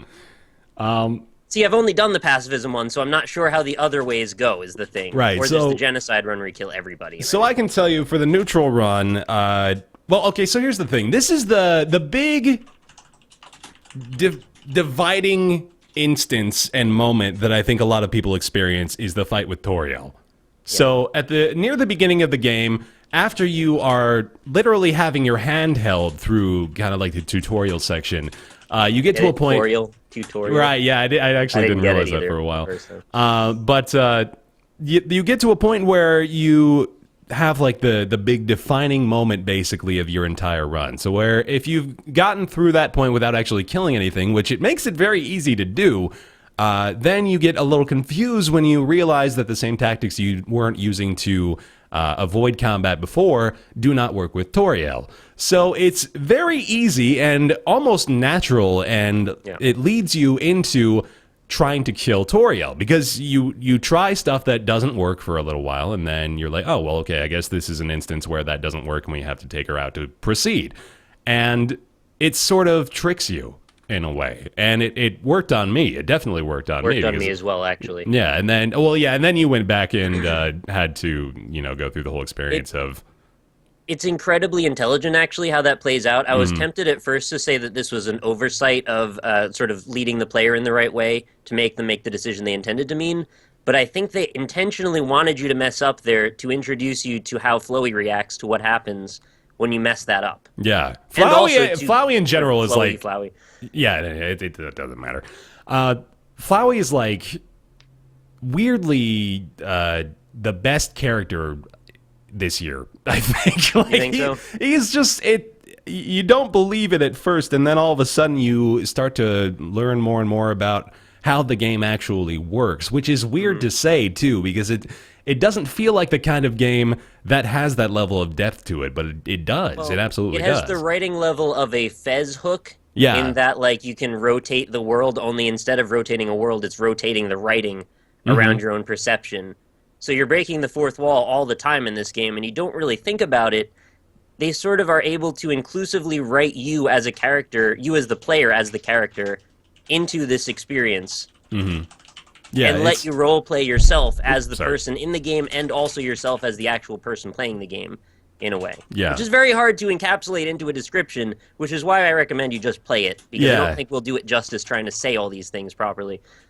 Definitely. Like, even with all the spoiler warnings, we do want to say, like, this is, if you haven't played it. I was skeptical, too, actually. I was really hesitant to start playing this, because I looked at The it and I hype level thought... is too high. Yeah, exactly. Like, I went into it thinking, okay, there's no way this is going to meet my expectations, so let's just play it and try to enjoy it and have a good time. No, I was wrong. I actually was wrong, and I was very surprised by that. Like, I loved this game. It's so good. Everything about it is so good. Like, it does everything it wanted to do, and then it, like, takes you to a place you never expected. It's incredible. Did it take you to that place? I'm not sure if it took me to that place as much. In the neutral run, it absolutely did. I think well, of course, I'm still waiting on discovering what actually happens in the pacifist run, and oddly enough, I still have not spoiled that for myself, despite how long it's been now. I have to really be careful that I don't accidentally spoil it for you. Oh yeah, please don't do that. But with the neutral run, I don't know if I even want to spoil this for you now. Do you think you'll play through the neutral run, or? Well, the way that I've heard it described is that I've had to finish the neutral run to then start the pacifist run in a way. It precludes that you do the neutral to get to the pacifist. I don't think that's necessary. I'm pretty sure you can go But through it. it's augmented neutral, so I didn't kill anyone through the whole neutral run, but then I do more. Oh, man. I think that's how I understand it's true. The game ended for you where it then jumped off for me to keep going. Okay, that actually kind of makes sense. Yeah, I Man, did that do the is neutral weird. run. I did, yeah. Sorry, it's God. really complicated. Yeah, no, it really is. It's weirdly deep. That's the best way I can think to describe it. Also hilarious. This is probably the funniest game I've played this year, easily, The too. biggest emphasis on the whole gameplay is honestly the humor. I think they really have that running throughout, and that really helps build a relationship with a lot of the characters. And I feel weird saying this. I have to really put the caveat in. I'm not trying to insult anyone if I say anything that comes across sort of negative or skewed. Ultimately, I think this is a fantastic game. I definitely recommend it. I would say it's like an 8.5 out of 10 for me. But obviously, as with everything, there are some things I'm a little critical of. And in general, I thought one of the things that was maybe not as strong is there's such a reliance on dialogue that you don't feel like you have very much player autonomy. And I feel like it comes down to the choice of, they sort of fableized it a little bit. It's a black-white morality situation in life, and they even do pay lip service to this in the game. But in life, it's not ever just about you do this, you live a perfectly happy life, everybody's happy, and you win in the end, right? It never just works out that way. Yet, without making a lot of really heavy decisions, a lot of the time you end up sort of down that path if you just play as a reasonably compassionate person. Things just sort of work themselves out and then hand you the answer. There's not a lot of instances where I go out of my way to go and make an action happen that then results in something that makes me feel like I did that. Yeah. You agree? No, I think there's yeah, that's true. I think that's a valid point. I think it kind of has to be put on rails a lot. Right, too. and I agree. I don't think it's possible to necessarily do what I'm hoping it could do. Yeah. But it does sort of hamper the narrative a little bit in that you don't feel much power as a player. You're sort of just going down a series of dialogue boxes, meeting people and talking to people, doing some things. Occasionally there's a puzzle. Some of the puzzles are actually quite enjoyable. Not so much the ones at the very beginning. I thought those were the weakest. But the mid-range, like, Hotland area were actually pretty cool, the arrows and jumping around thing. I didn't even really think that much about the gameplay until just now, I'm realizing. Like, Yeah. I didn't give it a lot of thought. I think most of the other parts of the game held a lot more of my, or like were the basis of my opinion, much more than the way I actually played it. And I've made it known, too, that I wasn't really a big fan of the encounter system and the combat in general. Like, I think it gets very old very fast and repetitive, especially going through my second playthrough. Like, that definitely stood out. Just like what you had just mentioned, the fact that it is on rails quite a bit was also, a little bit of a deterrent when I'm going through my second time. But they also changed the game a little bit through your second playthrough as well, which makes it quite a bit more interesting to do. And I'm sure the developer Toby Fox. By the way, pretty much all of this was made by one guy, which is freaking mind-blowing. in and of itself ridiculous. It's huge. And the soundtrack was made by the same guy, too. Like, Toby Fox made pretty much everything that I love about this, which is absolutely amazing. And the soundtrack is brilliant. Like, I'm going to go buy the soundtrack Mm-hmm. separate from the game. A+ soundtrack. Are we gushing a little too much? I can't help it. Yeah, it's... So, one of the big things I wanted to discuss is whether... All right, so yeah, this is going to be interesting to phrase. Do you think it's, like, comparable to the beginner's guide in any way? Not really. Not really? I had a thought. This question, and I was like, I don't know where to begin with thinking about this, and I don't know that I've given it enough thought to give you a proper answer. But my knee-jerk reaction is no, not really. Yeah, that's fair too. Like, I had a thought that was, I don't even know if this is necessarily like a can of worms I want to open, but I'm going to say it just because I think it's an interesting conversation. Undertale is kind of what I wanted the beginner's guide to be for me. I think Undertale sort of acted like a way of reaching to your emotions and your empathy as a person, and made you really think and feel a lot about yourself, where the beginner's guide I felt was kind of trying to do that, but it did it in a way that seemed a little vain in my opinion. I get you. I actually didn't have the same experience you did with the beginner's guide, so honestly I think it did satisfy me the ways that you said you didn't feel fulfilled. Yeah, So, I know that happened too, so that's definitely another interesting point about it. I think it hit us a little differently in our own perspectives personally, and I think both games did that a little bit too. Because I'm not finding that I connected with Undertale nearly as much as I did with the beginner's guide. Not saying that I fault one for it, but I think the writing went into a different realm that I wasn't expecting in Undertale. It sort of took itself more as a story than as a metaphor, but I believe there are elements of both in both. Yeah. If that makes sense. No, I agree with you, actually. Also, the other element about Undertale it's a little bit wishy-washy to me, and I don't know if this is a positive or a negative, honestly, but the way they structure the game, you have to spend a lot of hours doing extra things to truly understand what's going on in it. You can finish a run and have not hardly very much resolution about a lot of things. Then you go on, you do another one, you still have not all of the resolution, and then you got to see it in a third perspective to get apparently all the resolution, which I'm not a huge fan of. I kind of want to get one chunk of gameplay in, see what there is to see, and if I like what I like, then I get resolution. I want to come back and find another resolution. But that was also addressed in the game in a certain element where it's like, well, once you leave, you probably won't come back, and that sort of helps you build empathy with the characters, that they are sort of relating to you as an actual person, not as a player. Yeah. So a lot of my criticisms are like, yeah, but I just maybe don't agree philosophically with your game design decisions, but I don't think they're wrong. They're just subjective. That's fair. No, I think that's a valid point about having to play through it 3 times, too. There's something interesting as well. I don't know if you were aware of it, but after you play through and achieve the pacifist ending, when you start it up a 3rd time and do what they're calling the genocide run, it's kind of like appeals to your better nature as a person before you start your 3rd playthrough. Because Flowey shows up and he says, hey, I can see that you're probably hoping to, like, it makes it kind of clear that it knows that what you're trying to do when you play it a 3rd time is achieve every ending. And it even, like, it boils it, it boils it down to, you're really only doing this because you feel like you have to. You don't want to kill everyone. You just you feel like you have to see that ending too, and it tells you that. I actually don't want enough to see them die to do that. I'd rather just not know.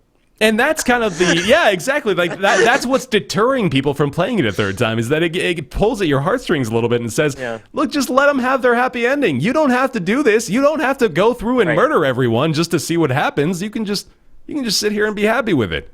Look at how much better this is. And that in and of itself, in some ways, is a fantastic art statement. I can't honestly say that I have a problem with that. I just want this dissonance to resolve, where I get to know what happens in all of cases of the scenario. Right. Which I will probably just be the kind of person to Google it. I guess I can look it up, but I don't... I'll just find it for myself. Yeah. Oh, another great thing, though. I didn't even know this was the case, but apparently the game has some sort of detection built into it to know when it's being recorded or streamed. Oh, that's not what I thought you were about to say. Yeah, okay. so apparently it has special messages that show up in the dialogue to indicate that people who might be watching the game are probably having like a moral dilemma too. It's like, I bet anybody that's just watching this right now is probably thinking to themselves, man, I couldn't go through with it. Like, just little things like that are so awesome.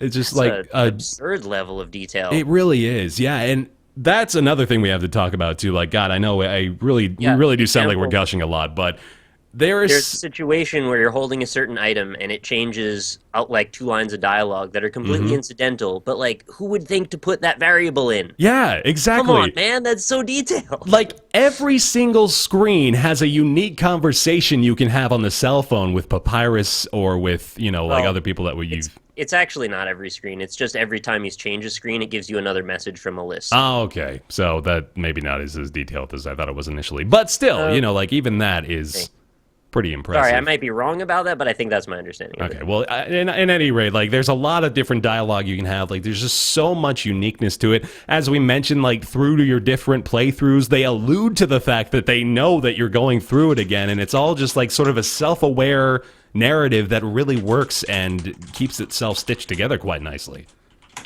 It's really good, man. Well, there is another element I did want to touch on that's maybe a little bit on the negative side. I felt like the character didn't develop much, your personal character. Yeah, that's very true. And I think that might be by choice, too. I think it sort of just acts as like an empty shell for you to insert yourself into, Even if that's the case, it does hamper the writing in that you can't really put much gravitas to anything if you don't feel like your character's hardly changed. As you start the game, they do allude to by the end that you are a different person in a way. So, like, for you to not really see that evidence throughout the whole experience seems very disingenuous, I guess, to just say all of a sudden because you're at the end, now you're a different person. It very well may be, it very well may be because they're just talking to you. It's not entirely unlikely that almost every bit of the dialogue is directed at you, the player, and not necessarily like this person, especially when it's from Flowey. Like, I think that is pretty clear. But no, I don't know. I think the few issues I take with it, as I mentioned, like the combat is a little repetitive and boring. The gameplay is not the selling point with this, in my opinion. You don't buy Undertale so you can get like a solid RPG experience. You're not going to get that. It may as well be a visual novel in some ways, but to say that is also disingenuous. I think there's a lot more to it than that. There are gameplay elements. It sells it short a little bit to call it that, but it has that appeal. If you like those sorts of things, you'll probably enjoy it too. But it's a freaking ridiculously over the top. You got to play it. You got to play it. That's the only thing I can think to say. Did you struggle at all with the idea of what's literal and what's metaphor in the game? Because I feel like I have a little bit of a shady understanding of that. I think partially to do with not having seen all of it, I guess. Yeah, I sort of, I don't know, maybe I just suspended my cynicism for certain parts of it, I don't even know if it's about cynicism. It's just about understanding what exactly the concepts are that they're introducing. Yeah, true. No, I don't know if I ever took much issue with that. I don't think it ever. It does make me want to find out more about it, though. Yeah. Like, to really understand. Because I know there's a really strong message in there, but I feel like it got buried a little bit. Because there's so much about the characters. Well, the thing is, too, it's very easy to miss a lot of it. Like, there's so much hidden behind, you don't have to go that far, but you can go find different rooms and different areas and different interactions just based on your own curiosity that actually help a lot to explain what's going on.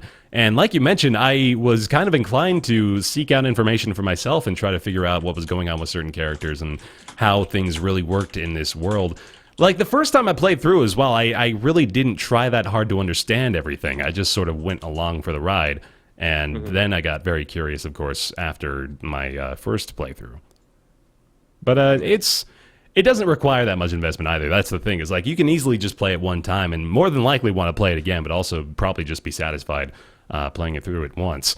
I also want one of you out there to start your first run genocide mode, just to see how that works out. I don't know if anyone's ever done genocide first. Yeah, but I'd be curious. That would certainly make things interesting. I've heard too. Okay, this is a pretty major spoiler, so maybe I should actually ask you if you want me to tell you what happens after the genocide run. I guess I'm gonna find out anyway. Yeah. I don't know if chat wants to hear it. I won't say it. Yeah, let's not do it. Don't worry about it. Okay. So that is Undertale. It is exceptional. There's probably a lot more for us to talk about. Maybe we'll have to save that for another I could day. easily have done an hour conversation Yeah. on it. I don't feel like we even probably got to a third of the things I wanted to say, but also we could just go on forever, and these two guys over here probably gonna kill us. So. Like Nick and I may at some point just have like a fucking 2-hour long conversation about this, but we'll hold off now. So that's Undertale. It's available on Steam. It's been out for a little while, so we've been avoiding having the in-depth conversation, but it is fantastic. And I am now going to uncheck the spoilers box. It's done. Hey, Ryan. Hello, hi. How's it going? Hey. It's good. Good. Mathas! Hi! Hey, we Am I finished. allowed to be back? Yeah, you're here. Yay. Sweet. All right, we got a whole show going again. Yeah. Terrific. Now I'll leave so you can talk about Fallout. Hey, perfect. We're not. I don't think we even. Any of us can even spoil Fallout story stuff. Probably 'cause not. none of We us don't have know enough. Done Yeah. any really? Exactly. All right. Fallout 4 is out. Came out today. Yes, it is. Yep. All right, Mathis, it's your turn. It's your spotlight time. Well, what do you want me to talk I about? want you to talk about Fallout 4, obviously. What's been your It's a experience lot. thus far with Fallout So 4? I've put 7 hours into it so far. I streamed all night last night. As soon as it went live, I played it, and I played it for like 6 hours on stream till like 6 in the morning or whatever. Kate was yelling at me on chat, telling me to go to bed. Clearly Yeah. that's not happened. That's fine. So so far overall I love it. It definitely looks a little dated. It's still the creation engine, which is just what they've been using since fucking Morrowind, I think. They just keep updating and updating and updating. You can definitely feel it. But it kind of like stepping into an old pair of like well-worn shoes. It's very much kind of like a return. Like the phrase they use, "welcome home," fits the game very well because they don't really do anything amazingly different with the game, right? It's still, you step into it, you're like, okay, I played this in Fallout 3 and Fallout New Vegas, but the changes that are there are pretty significant for people who've played it. So one of the big things is the gunplay. So the gunplay in Fallout 3 and Fallout New Vegas was janky. It was very, very janky. It was more based on your stats than it was with your actual skill with the gun, which made it weird to even have that like first-person gunplay even in the game. This was developed alongside the Doom developers, and you can feel it. It's not an amazing shooter, but it's a good shooter. Your shots where you're shooting matter. The guns feel like guns and not just kind of like they did in Fallout 3 and Fallout New Vegas. It's a lot more punchy, and I like it a lot. That system still works really well. Instead of pausing time now, it slows time down, which is cool. I like that change a lot, by the Yeah, way. I'm I do a big too. fan of that. My gripes, I guess we'll talk a little bit about my gripes. One of my gripes with the game, was my initial worry, and it held true, was the conversation system. The conversation system in Fallout 4 is incredibly basic. It's a conversation wheel, quote unquote, where each conversation you only have 4 choices, and it's one of those like 2-word phrases. So you don't know what your character is going to say, really. You kind of have like a gist of what he's going to say. Compare that to like Fallout 3 and Fallout New Vegas, where you have like 9 choices to choose from. You're going to be anything from like a hero to noble to like snarky, sarcastic to joke answers, and they all fit depending on how you're playing the game. I miss that a lot. I mean, a lot of the options on the conversation wheel just say sarcastic. You don't even know what you're going to say. It does. It just says sarcastic, and you're like, what does that even mean? Like, what is my character going to It's say? like anything from, oh, yeah, I bet that'll work too. Oh, sure, I could totally kill you and your entire family if I wanted to. Ha ha ha ha. Funny jokes. I mean, like, and the other thing too is like you don't know, like if you're trying to persuade somebody, the chat option is like yellow. So it's like, what are your odds of succeeding? Well, you don't know because the game's not going to fucking tell you. Oh, no, it told like, you. It tells you your odds. It tells Yeah, you for the percentage? no, it says like the yellow is an easy one, the orange is a medium, and then the red is a hard one. So yeah, so it's not like a percentile like it used to be in Fallout 3 and Fallout Right? New Yeah, Vegas. yeah, yeah. Mhm. So it's like, you know, I don't like the conversation wheel. I didn't think I was gonna like it going into it, and unfortunately it held true. I don't like the character being voiced. I think he does a fine job. The voice acting's fine, but I liked the silent protagonist with like a billion different things to choose from to talk about. What else do I not like? I think there was like, oh, and the other little thing, it's a PC thing. The field of view is locked at 70 and 80. 70 for third person, 80 for first person. You go into the INI files and you can fix that. But when I was first playing it for like the first 5 hours, I'm like, this is really claustrophobic. Feels really cramped. And then I did some research and I unlocked the field of view, and it's a lot better now. It feels like a proper field of vision, which is nice. I have no problems running the game. I run it on ultra, 60 frames a second, max render distance, but it's a creation engine, so it's not particularly taxing on the computer. And I've just been wandering around as of right now. Like, I forget if there's more stuff I want to talk about, but that's kind of like the gist of it, I guess. Was there something locked to frame rate that's a problem for people right now? The physics are locked to the frame rate. Just don't push it over 60. Don't go in there and unlock it past 60 because it's going to fuck with the physics. It is what it is. Like, wouldn't they know better? You would think, but It's the same thing as was with Skyrim and everything else, and it's the same fucking engine. They haven't changed the engine in years. I'm looking forward to the day Bethesda decides they want a new engine and not just keep upscaling the creative engine. I'd like to thank Northernlion for the footage we're using for the Fallout 4 face editor now. Oh, sweet. Yeah. It just went up. Yeah. You did a nice job creating Adrian Brody there, man. I like that. That's just the starting character, I think. Oh, is it really? The starting character looks a little bit like Adrian Brody. Yeah, I wouldn't disagree. So the story, as it's holding up so far, what do you think? It's just basically run of the mill Fallout, right? Yeah. Right now it is. I mean, that's the thing, right? So the reason I liked Fallout New Vegas better than I liked Fallout 3 is because I think New Vegas' story was much stronger by leaps and bounds. I think Fallout 3's strength came in its world to explore. I think Fallout 3's world was more fun to wander around and look at and stuff. And that holds true, I think, so far in 4, is that Bethesda does such a good job at just making a world to explore, so much so that I don't give a shit about the story. And I don't want to go into any spoilers at all so far, but I think the world is really well crafted, and right now the story just hasn't hooked me. I'm like, I don't care, because they give you like 15 minutes to get attached to characters before you're supposed to care about them. Yeah, that's been, I guess they just sort of have to shoehorn in like this all happened all of a sudden, bam, let's go, let's get out of here and go explore the wide open world. Yeah, I'm really I'm over games. I mean, it's a spoiler. That's a broad statement. In general? It's a spoiler. It's gonna be a real problem. Jesus. All right, you're all hilarious. Do we want to solidify? We'll maybe talk about the first hour of the game. I think that's fair. Okay. Yeah. So if you don't want to know what happens in the opening cutscene, first half hour of from and character creation to the first time you basically get control over anything, even to the first time you get a quest, basically. Then maybe go away for a moment. But I guess there's a vault involved, right? Yeah. Something like that. Yep. Usually there's a vault involved. let me put it this way: if you don't know that this character exists, I don't think you care about what happens to them yet. If they're only in the game for this 1% of the length of time. Yeah. Anyway, I'm over games that start with your family being killed right after being introduced to them.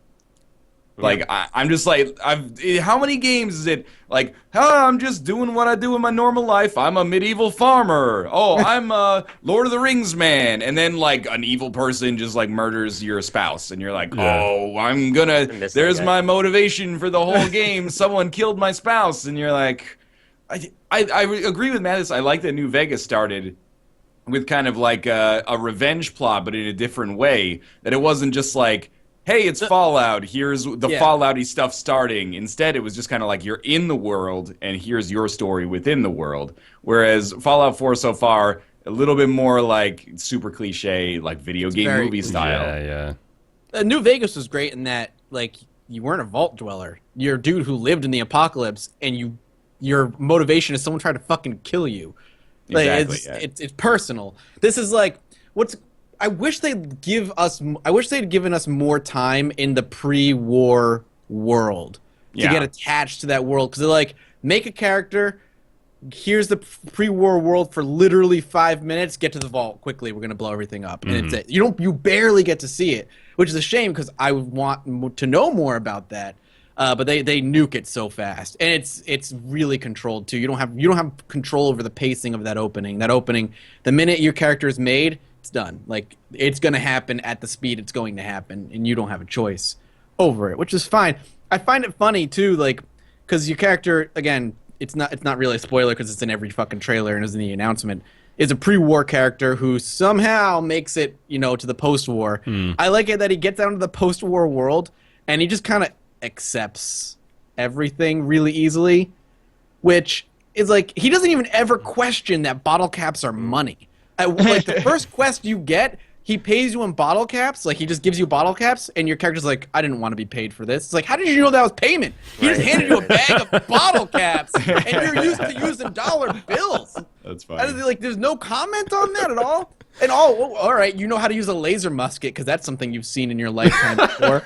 Well, I mean, right. to be fair, they have does like this enhanced existence that, rapidly increase the pace of technological expansion in the year 2077 or something, right? But it's like this, like, one of the things that I think like would have taken care of that is if you had played a Fallout New Vegas, Fallout 3 with the old conversation system, there's usually going to be a response like, why are you paying me in bottle caps? And they could have just like had a conversation that way. Because it's voiced, that's not really, I feel like they just the options are limited because you're paying this guy to voice these lines. You can't have everything. And one of the things I like to do on my second or third playthrough of Fallout is do like a 1 intelligence run where you are like dumber than a rock. And there's like unique, hilarious conversation options that I think they can't have now that it's voiced because it would become offensive possibly because of the way it's done. So I feel like that aspect of the game has been taken away too. Again, I love the game so far, and a lot of the things I'm picking apart are very nitpicky, but it's just the other thing is if your character is voiced, you can't really have the freedom to read it with the intonation in your mind that you used to. So if you're trying to play a certain type of character, you sort of make a voice for them in your head as you read all these lines. You just don't have that anymore. Yep, that aspect is gone, and I kind of miss. I already kind of miss it. The game already feels a little more serious than a lot of the Fallouts that all the Fallouts that I've played so far. The Fallout world tends to have this kind of morbid hilarity to it. That when presented in this way with this voice character who's always sounds so serious about everything, kind of takes that away. And when your only funny response is sarcastic, you lose that humor that you can inject yourself. I mean, Ryan, I was watching bits and pieces of your final episode, and the shit you were saying to the general is just hilarious. Like, you can just like shit all over him and just like make fun of him and stuff. But I feel like, with the option sarcastic, that is gone. And I hate that. I hate that a lot because that's what made a lot of Fallout for me. I could see that being a big deal for some people. Other than that, the gunplay is way better. I feel a lot better about firing a weapon in Fallout 4 than I did in Fallout 3. It feels awesome. Yeah. It does. It's really good. It's really good. Like, the actual gunplay is satisfying, and as you mentioned, the VATS change. I am a big fan of it. Makes it feel a lot more fluid and a lot more like actual combat, as opposed to being sort of like a fucking real-time strategy game where you're, like calculating out the exact way you're going to kill somebody before they even get a chance to act, which can kind of still happen, obviously, but it's a little bit better in that respect. One of the other changes I like that they've made is in other Fallouts, power armor used to just kind of be armor that you wore. You just needed to get special stats and maybe like training to wear it. But in this game, they make power armor feel like power armor. Like, it feels cool. It's really strong. It adds all the strength bonus, and like you can't take fall damage. And in order to, it's like super powerful, and it gives you charisma bonus if you have it like a certain paint job on it, which is cool.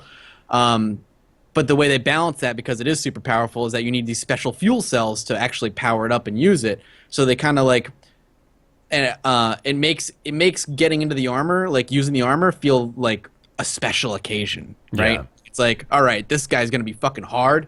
I'm getting into my power armor. I'm gonna take him on. I don't know. I like that a lot. I think it makes the power armor a lot more special. Which is How cool. often do you know you're going to need power armor, though, before you get into an encounter? You die a lot in this game. I've died a lot. Exactly. Are you playing on the hardest difficulty? I'm playing on survival. Okay.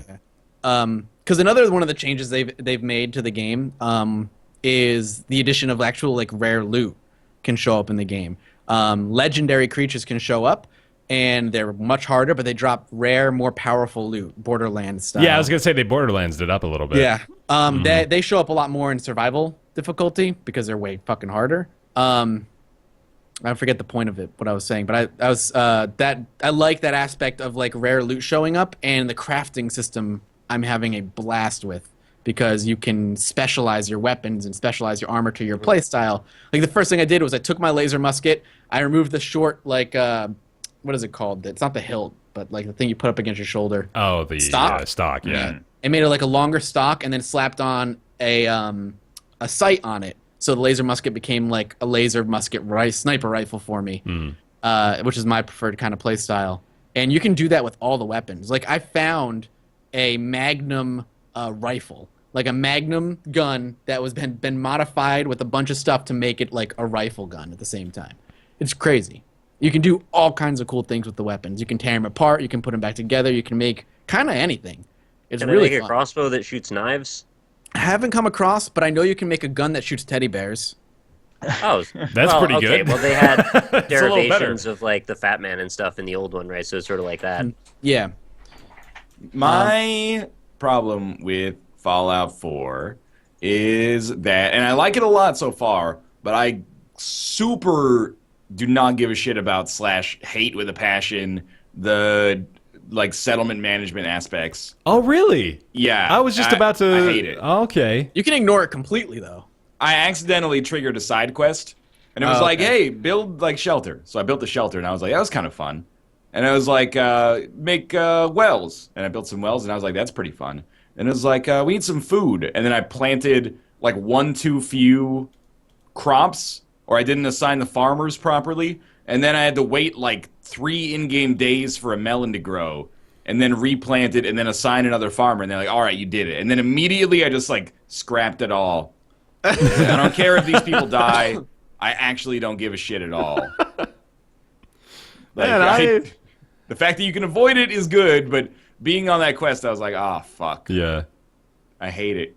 We're certainly not. Well, I definitely was not asking for this part of Fallout. That's an obvious part, but I like it a little. I think it's an interesting new change of pace, and I also like that you can completely ignore it if you want to. Yeah. I'm very glad it's not like an integral part of completing the game. It's kind of like the Mass Effect planet digging, where you could do that if you wanted, and it was maybe a little tedious, but some people kind of enjoyed that resource management, and I don't even know what you would really relate it to that much, but it's very much not typical in a Fallout game, and I don't know, I kind of enjoy it. I think it's neat. I spent like a couple hours doing it. I like it a lot. Wow. I know. You can, like, if you build up your settlement enough, you can get special traders to come that sell you special weapons.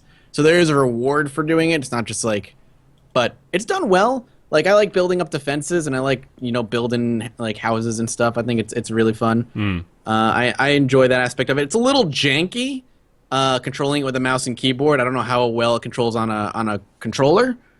It's but not great. It's like trying to get the walls lined up properly. It gets a little janky, and sometimes I'm trying to one of my big complaints is the UI feels like it was made for controllers, because sometimes tab exits out of the menu, sometimes escape exits out of the menu. Sometimes I'm trying to hit E to accept what I'm trying to build, and it'll instead pick up what I'm facing, and I'm like, that's not what I wanted to do. That feels a little fucked up, but I'm sure mods will fix that pretty quickly. As far as like Xbox One problems, by the way, just because you mentioned it briefly, I have not really had any.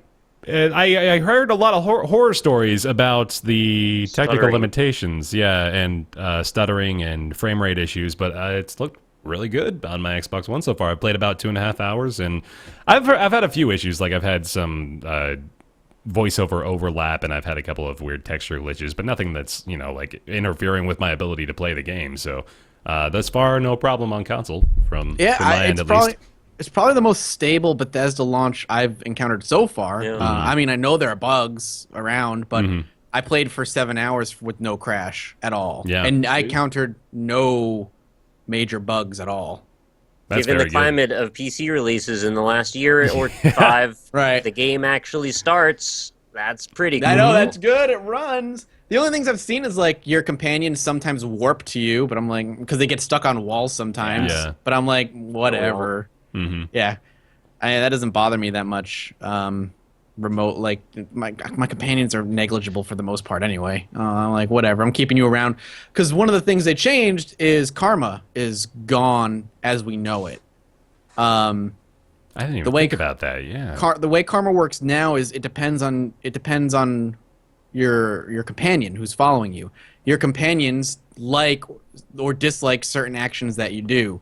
So if you have like a uppity good guy following you around, he's gonna hate if you start pickpocketing and stuff. But if you have a mercenary that follows you around, she's gonna hate your uppity goody two shoe stuff that you're gonna do. I kind of hate that. The karma system now.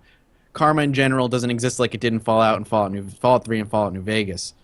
So they're obfuscating more stats is what it sounds like. You don't have a percentage on the lockpick thing. You don't have your karma accessible as a number. They want to seemingly hide things from you.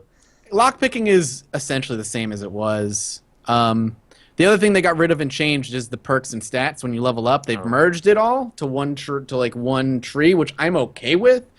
Yeah, go ahead. I mean, I think the reason I don't like it right now is because I got used to the one in New Vegas. But for me, in New Vegas, it was like getting a point in a special attribute was hugely important. So for my first few levels in Fallout 4 so far, I'm like, why would I go for a perk when I could just like permanently get a point in a special? The only one I prioritized was anything that gives me new dialogue options. So like the Lady Killer or whatever it's called, Black Widow. I got, and I was like, that's cool that I can get new dialogue options here.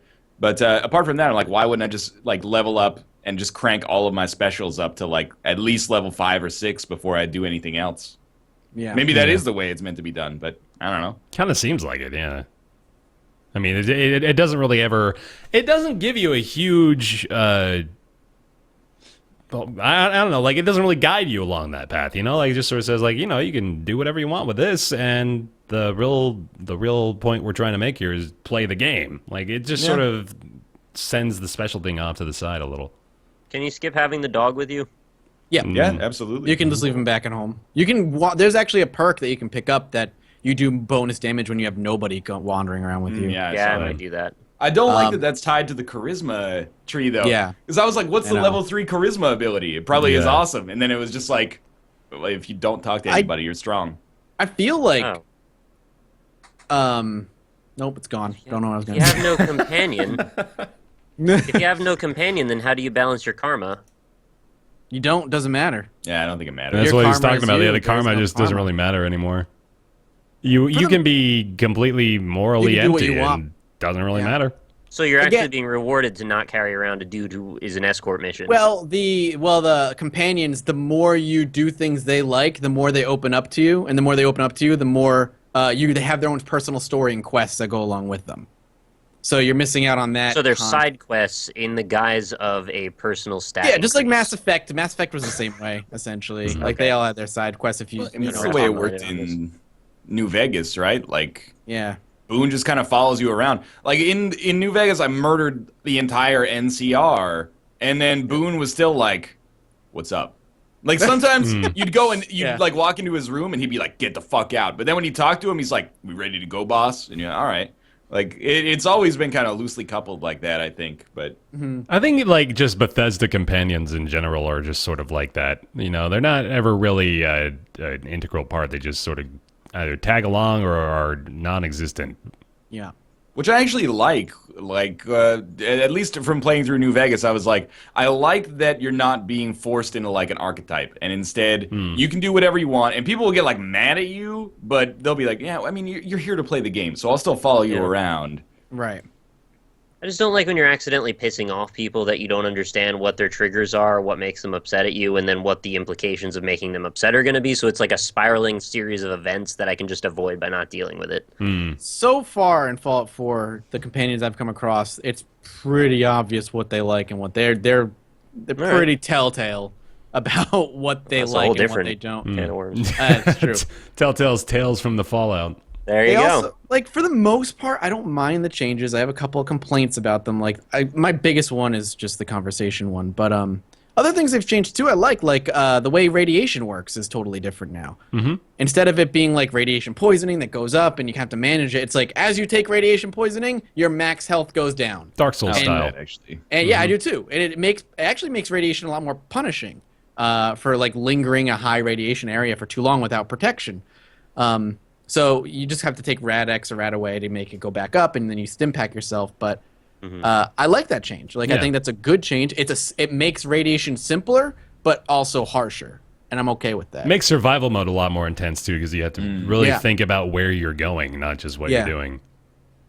I'm Have you curious how found a long lot I'll of stay. cheap deaths? Just like I walk around a corner and there's a landmine and I die. Not yet. For me, actually. I haven't either. The only thing I've come across that's been like it's not a cheap death. It's knowing when to pick a fight. I saw a Yao Guai at like level 2, and I'm like, I'm gonna shoot him. He came charging at me. He one shot my dog. Wow. And I just ran in circles and like pecked at him for like 5 minutes until he finally went down. So you just gotta. The game is not afraid to kill you like if you're too weak to take on a certain enemy, but nothing is gonna outright just like. You step on a mine and you die. Yeah. Not yet, anyway. I mean, I'm sure there are going to be moments We'll where have DLC for that. Yeah. Yeah. The Deathclaw Minefield will come out later this year too. That'll be the title of it too. yeah, exactly. It's obviously early in the release, so I'm sure we'll talk about it more as the time progresses. But for now, Forward to playing it for the first time, honestly. good, yeah, that'll be exciting. For now, I think we're all pretty damn pleased. I think this is about what we expected. It's Fallout 4. It's pretty exceptional. Even when like reviews came out and they averaged from like 7.5 to 9, you're like, yeah, that's like it's not going to be pulling 10 out of 10s. Yeah. It's like it's going to be buggy a little bit, and there's going to be uneven parts. People are going to get lost and like glitch into walls and shit like that. Oh, But yeah. I think that's kind of what people want, or at least I'll expect. be looking for those walls to glitch through. Right. That's kinda my Exactly. thing. Yeah. But I I'd be think totally into them giving the tools to Obsidian and be like, make a new Vegas 2. Yeah. All right with that. As much as I love the game so far, I really can't stress enough that the gunplay is so much better. Oh, it is. Like, it is. You can tell that it was made with like developers who knew what they were doing in gunplay. It actually feels like, I mean, I've never shot a gun, but it feels like you're shooting a video game gun instead of like pulling a switch that like rolls dice, and then the damage gets applied to the enemy. Yep. Which is awesome. But I miss the Obsidian style storytelling already, where I'm like, it's just like a little bit too much gravitas. Yeah. So far. It takes itself too seriously. Yeah, and like the first hour and a half, especially with the main character's voiceover, like he goes through such a wide range of emotions before you even really know who he is that you have a very hard time. I'm looking for my family. Well, I'll help you. You have to plant some tomatoes. All right. Okay. And like, I hate how they like made you play with your son. It'd be like, it's like so forcing you. It's like when your teacher, like you have a fight in 3rd grade and your teacher's like, okay, shake hands, like with the person you fought. You're like, I hate this person. You're forcing me to forge an artificial emotional connection. Like this baby doesn't exist. But it's like, oh, Sean's crying. Can you go comfort him? And then you like pull your hand. Not and only that, but like Yeah. every single line of dialogue during the face creation segment, like 90% of it at least is all about, oh, well, Sean has your eyes, or Yeah. Sean has your inline jaw structure, or Sean has your ear canals, like it's all trying to create that connection with the family. It's I'm a little not, artificial. Like, I'm not a writer, but from a storytelling perspective, what I would prefer, I think, is if they just let you have like a couple hours in that universe, and maybe they gave you quests that like made sense for the later game, but were applied in that environment. Like if they were like, hey, make sure to come down to like the recruitment range and teach the newbies how to shoot their guns or something like that. Right, And yeah. They were like, right click to shoot, and then you played with your son or something that taught you how to use action points, and then they were like, okay, here's the shit happening. Instead, they're like, yeah, go, okay, kiss your wife, touch your son, get introduced to Codsworth, and then shit goes down, and oh, no. Like, I understand the father is supposed to be attached to the mother and the child, but as the player, I'm like, how many spouses of mine have been murdered in video games? It's just like, oh, here we go again, Well, Yeah, I think they were Fallout going 3. for that engagement, right? Like, if you lose somebody in the first 10 minutes, they're never going to come back, so make it fast and get them into the game. Yeah, and I mean, guess. it could be You'd think they'd argued know what that they were after, though, when they buy Fallout, but oh well. yeah, I mean, like, well, it's like we said earlier, like the whole introductory sequence is really just a complete crash course in just getting you into the main game as soon as they can. That is true. Yeah. You know, so like it would be nice if this, like, it's really just the first hour that all just goes bam, bam, bam, bam, bam, bam, bam, bam, bam, break through all the walls and then set you up, but. It could easily, like, I would have loved to explore that almost like 1950s style neighborhood that we were a part of. Like, I wanted to get to know those people in the neighborhood. I wanted to know who our family friends were. I wanted to, you know, like, get all that different backstory. And The only way you learn about any of your neighbors is by snooping in their destroyed houses after, like, 200 years or whatever. And you find out one's like a drug dealer or something. You're like, oh, my neighbor was a drug dealer. You find Weird. them in all these like conspicuous positions that have been you're like- maintained for 2 centuries. Like, no one's gonna go through and rummage through their shit. Oh, God. But once you're in the world and once the game is being played, and if you just ignore the storyline and ignore the fact that your character just accepts his life at this point, Yeah. because it makes no sense that he would accept anything that's happening and just understand that bottle caps are money. It's great. It's a really great game so far. Even with the minor complaints that I have, I think it's going to be I've already put 7 hours all straight into it. Yeah. Like, I can't wait to play more. I can easily see myself dumping like 120 plus hours into this game, so I am really looking forward to it. Yeah. Same. It should be good. Yeah, Same, no, I'm same? excited. I'm gonna work my way through it incrementally, like 3 or 4 hours a week. Mm-hmm. But I'm excited about it. It seems like a cool sandbox. And for as much as the story does kind of like shoehorn you in to start with, immediately after the whole thing is open to you. Like I already got myself into environments that I was like, oh, I'm not supposed to be here for like 20 levels, and then yeah, You learned it's your cool. lesson. Yeah, just got my ass kicked. Right. Quick save all the time. Yes. Quick Yeah. save if you're going anywhere that you don't know what you're doing. Just hit that button. Just quick save real quick. And be good. Accidentally shoot people I'm not supposed to shoot all the time. The only other little thing I would say is that I think one of the cool things I like is I was saying off camera before we started the stream is Ryan, I don't know if you noticed the Pip-Boy feels just a little bit more alive. Like, I There's like more Pip-Boy. stuff on it. Yeah. Yeah, it's just like the animations, the glow, the color to it. I like it a lot. That's the thing. Like people were saying, like Fallout 4 doesn't look that good, and I agree from like a texture standpoint. Animations look really nice, and moreover, like the colors are right there, Yeah. which They're is not really green or noticeable. orange. Exactly. After playing New Vegas, you just get used to this kind of like muted brown and orange everywhere. Fallout New Vegas is actually colorful. Like it kind of looks like, I don't want to say like BioShock Infinite or something like that, but it's quite colorful and nice to look Saturated. at actually. Yeah. Saturated is a good word for it. Saturated, Yeah. It's kind of Yeah. incredible, actually, that given that New Vegas is about Las Vegas, like that the prevailing theme you remember in your head is always brown yellow. Yeah, well, like even- they don't have the freedom. Like that's kind of why I wanted to see more of that pre-apocalypse neighborhood explored because Yeah, that's so that's true. colorful and vibrant and full of life. And then afterward, of course, you can't explore that when your whole theme is everything is dead. Like But that it sounds like they there's didn't nowhere want to to go. make that many assets to explore. Yeah, that would that's have been true. a lot of money to immediately have to throw away, right? I guess so. Yeah, that's. I mean, I'm spoiling something obviously, but that's what's kind of funny about the character creation too. Is like, no matter who you choose, one of them's gonna die. So it's like all the investment you put into changing their face so much is immediately destroyed. Yeah. But I don't know. I guess that's neither here nor there.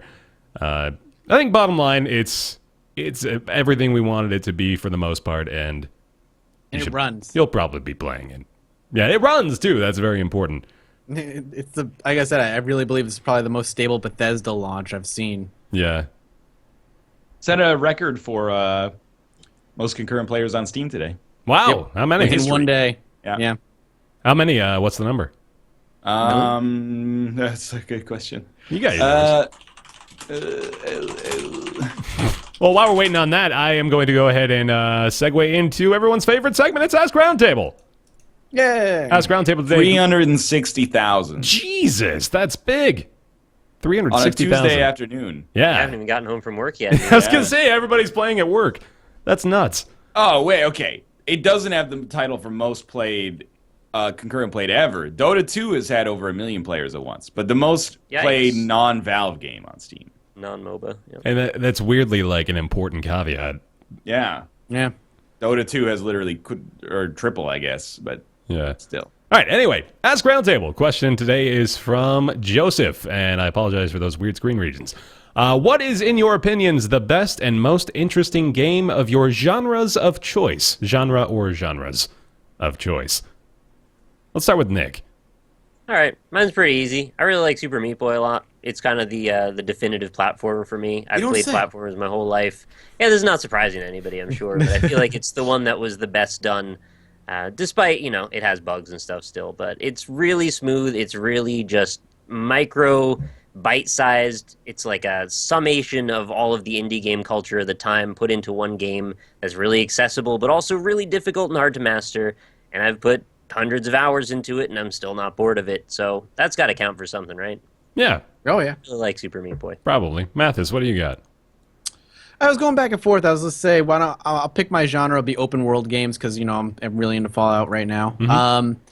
It's either Fallout 3 being the one that like really kind of blew my mind as far as like expansive worlds, but the one that really came to mind first was Red Dead Redemption. Oh, that was yeah. the first game for me that came across as a living, breathing world, because that was the first one that really kind of introduced like random encounters on the road that just kind of happened, and you could ignore them or interact with them and like save people or get jumped and stuff. That was like the first one that really kind of brought that to the forefront, and that always stuck with me. And I adored Red Dead Redemption for that. I still think to this day it's a fantastic game. And I think I'd love to see more games do that. I think even GTA 5 doesn't have that kind of like random events happening, I guess, as much as like Red Dead did, but at the same time they're also simulating an entire city. Yeah. So it's tough. I think Red Dead did a pretty good job of the, random encounters that seem organic, but it's not. Pretty good job of putting coyotes in literally every square inch of the massive desert. Pretty much what they did. Right. Ryan, what do I you loved got? Red Dead, by the way. I'm just playing. I'm gonna say Isaac. I mean, Yeah. like it comes down to like that's probably the type of game that I enjoy playing the most, and I think Isaac is easily the most replayable of it. It's like a little bit less minimalistic than Spelunky, a little bit less refined might be a good way to put it, because Spelunky's not necessarily minimalistic, but I think it makes up for it in just like the sheer variety that you can have, and it's got the interlocking systems that I like a lot. Like there's the RNG aspect, the lottery aspect, basically of your item room could be whatever. Mechanically, it feels strong, and like dodging room to room feels fun. Multiple paths, etc., etc. Right on. I'm discovering something about myself as I've thought of this. I think about certain genres as, not really my preferences, but then when I get to thinking about it, I realize I am kind of a big fan of those games. Like rhythm games, for example. I didn't think about it, but I've played probably 75% of like all the rhythm games that have come out in the past 10 years. Okay, that's probably a broad That is generalization because actually there's absurd. there's a You're ignoring shitload it. of them, but I'm saying like every Rock Band, every Guitar Hero, a lot of DDR games, but there's one in particular that I played when I was younger called Parappa the Rapper, which a lot of you guys probably know, that I loved. I loved Parappa the Rapper. I thought it was great. And it's not really revolutionary as far as rhythm games go, but I thought it was like, it's such a unique thing. Like it's almost a Katamari-esque game for the PlayStation. Like there was really, man. yeah, like there was really nothing like Parappa the Rapper in its time. If you don't know what Parappa the Rapper is, it's a rhythm game where you played a dog that was trying to become like a rap legend. So he was going from place to place in his neighborhood and just performing different raps with different people, and it sort of had a cool. It was like this hip, fresh ranking system for kids. You remember it was like. You went from lame to rad, I think was your scale. You went into space, if I remember correctly. Yeah, and then like you had a rap battle with a fucking karate master in a dojo. That's the one I remember Learn the how most. to drive. You go to the bathroom one time. Yeah. You have to wrap your way through a line to get to a porta potty faster. Oh, man, I'm glad you remember so much more of this than I Dude, do. I love Parappa the Rapper. It's so good. Yeah, Kick punch. It's a great game. It's all in the mind. Yeah. If you wanna So test me, in the field feel of free to rhythm call me. games, I think that was probably one of my favorite ones. Oh, also, I got it all. Cash money, cash money, cash money, and fame. I never That's a played it. song I live by now. Parappa ever the played Rapper Rhythm defined Heaven? my future. A little bit, yeah. I loved Rhythm. It's Heaven. really That's good. pretty good. Mhm. Yeah. One I haven't played, actually, that I wanted to try out is Miku. That one looks insane. It's crazy hard, but yeah. it's pretty fun. Yeah, the whole rhythm game genre, I like Parappa the Rapper quite a bit. Thank you very much for that question. And if you have a question that you would like to ask us, Go fuck yourself. wow, send it to roundtableyt@gmail.com. You can send all those questions in. Man. And now it's time for everybody's favorite segment. Following their favorite segment, it's Nick's Weird Games. Woo! And, actually, you know what? I think there was a special request for the Nick's Weird Games theme I song. thought we already settled this, but now I don't remember what we had settled. Fantastic. Oh, no, here it is. This is actually from Joseph, the guy who sent us that question. So he said, Ryan had better do the Blues Clues mail song for the next Nick's Weird Games theme song. I don't know the male song. Here's the mail, it never fails. It makes me want to wag my tail. When it comes, I want to wail. Meow. There it is. That's tough. I'll tell you what. I'll do the Blues Clues Theme song? the song that he does when he's explaining the methodology behind finding the clues. All right, I'm ready. I think that's wow. fair Yeah, enough. okay, that's All pretty right. good. So Go that would for be it. like, that guy is like, he's a rapper now. Good for him. Steve? Steve I know the he was rapper. doing Buscemi. he was going on speaking tours. I don't know he's a rapper. Damn, Yeah, that's he's a pretty rapper cool. now. Okay. Does that mean, You get him on the show. Yeah, Nick's gotta find a weird game. That's the first clue. He brings it back to Skype, and it's Nick's Weird Games. And then there's a pantomime, Nick's Weird Games. Normally there's like 3-year-olds shout that out. And then we make a shitty guess. That's the second clue. It's not published by any publisher you've ever heard of, because it's Nick's Weird Games. Nick's Weird Games. This is a fucking disaster. This is really good. And then he accidentally says the name of the games. That's the third clue. We give an arbitrary point to someone in chat. It's Nick's Weird Games. And that's about it, I think. That's the third clue. That is the best clue. That's right in line with basically what Blue's Clues premise is. It's like they give the first two clues that don't really allude to who it is, but then the third clue is basically just like Mr. Pepper. Like there's your solution. All right, what do you got? All right, you ready? Sure.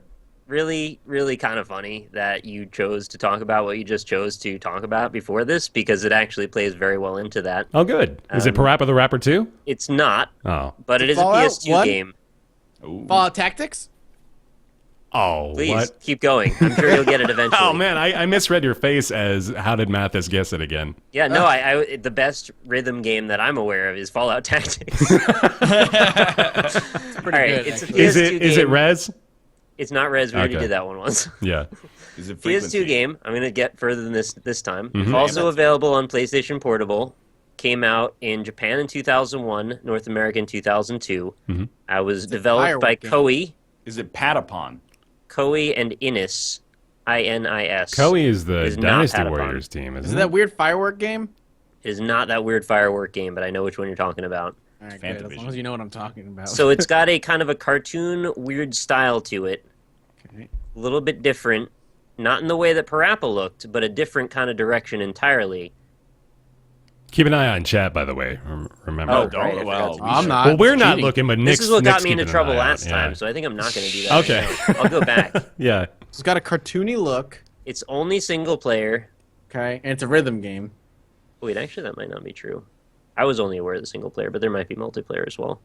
And your player character's name is U1. Oh.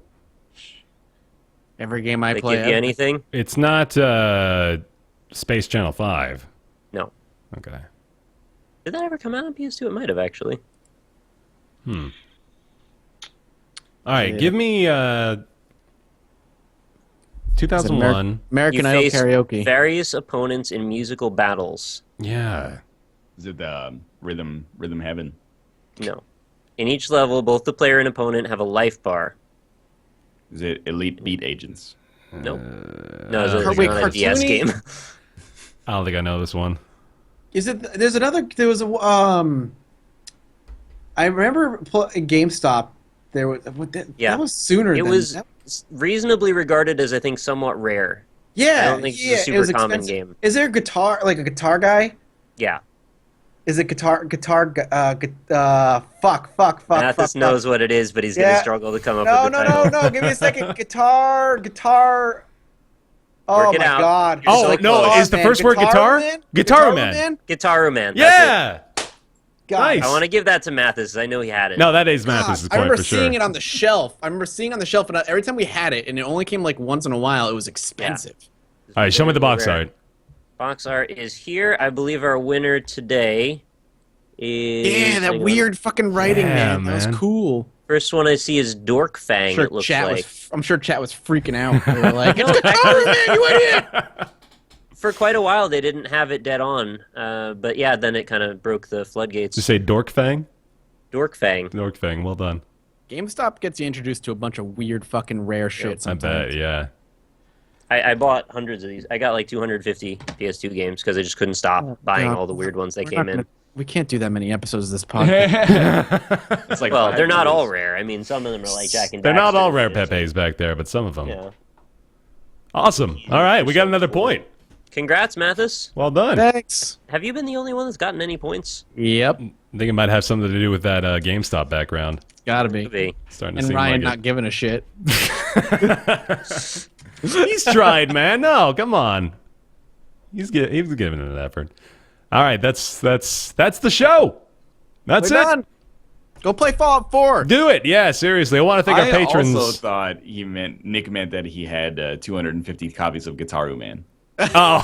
Like, Right, I just stockpiled them. I basically bought out the world. you're like, I account. got Yeah, yeah, yeah. 250 of these. It's Right. like, what? All right, I want to thank our patrons for this episode. Patreon.com/roundtable. We still have that running, of course, with this being a weekly show now. We don't have that goal anymore, but we have changed the milestone goals to reflect the new format, as well as the reward tiers. I think we have adjusted to reflect that now as well. But I do want to thank those who have been continually supporting us over on the Patreon page. That includes Christopher Flagg, Alexander Spillman, Max Pillin, General Crunk, Jonathan Graham, Air Force Balls, David Bradley, Matt, Julian Avelsgaard, Casey, T-Page, Tenor, Kevin Berkland, Myth Scarab, Noel Ref, Mediocrities, Symph, Johannes Goldhan, Matthew Monahan, Zur, Kevin, Walker, Samurvet, Logan Ray, Giz Vandervet, Justin, Positron, Brizzlebrip, and Ignacio0891. Thank you guys very much for your support. Follow us here on the stream and follow us over on, I was going to call it Ritter. I was actually going to call it Rumbler. Ritter. Follow Yeah. us on Rumbler. Follow us Yeah, on fight Rumble your and way Ritter, in. everyone. That's our next Patreon goal is if you put it like your tier actually. Yeah. $500 a month, you can Rumbler Mathas. You've got to come to him, but you do get to fight. All right, and I'll record it. and that's gonna do it. And I'm gonna play some really loud music here in a second, but I swear to God, it's gonna get quieter. There we go. All right, that's gonna do it for the show. Thanks for watching. See you in the next one. All right. Go play Fallout Later. 4.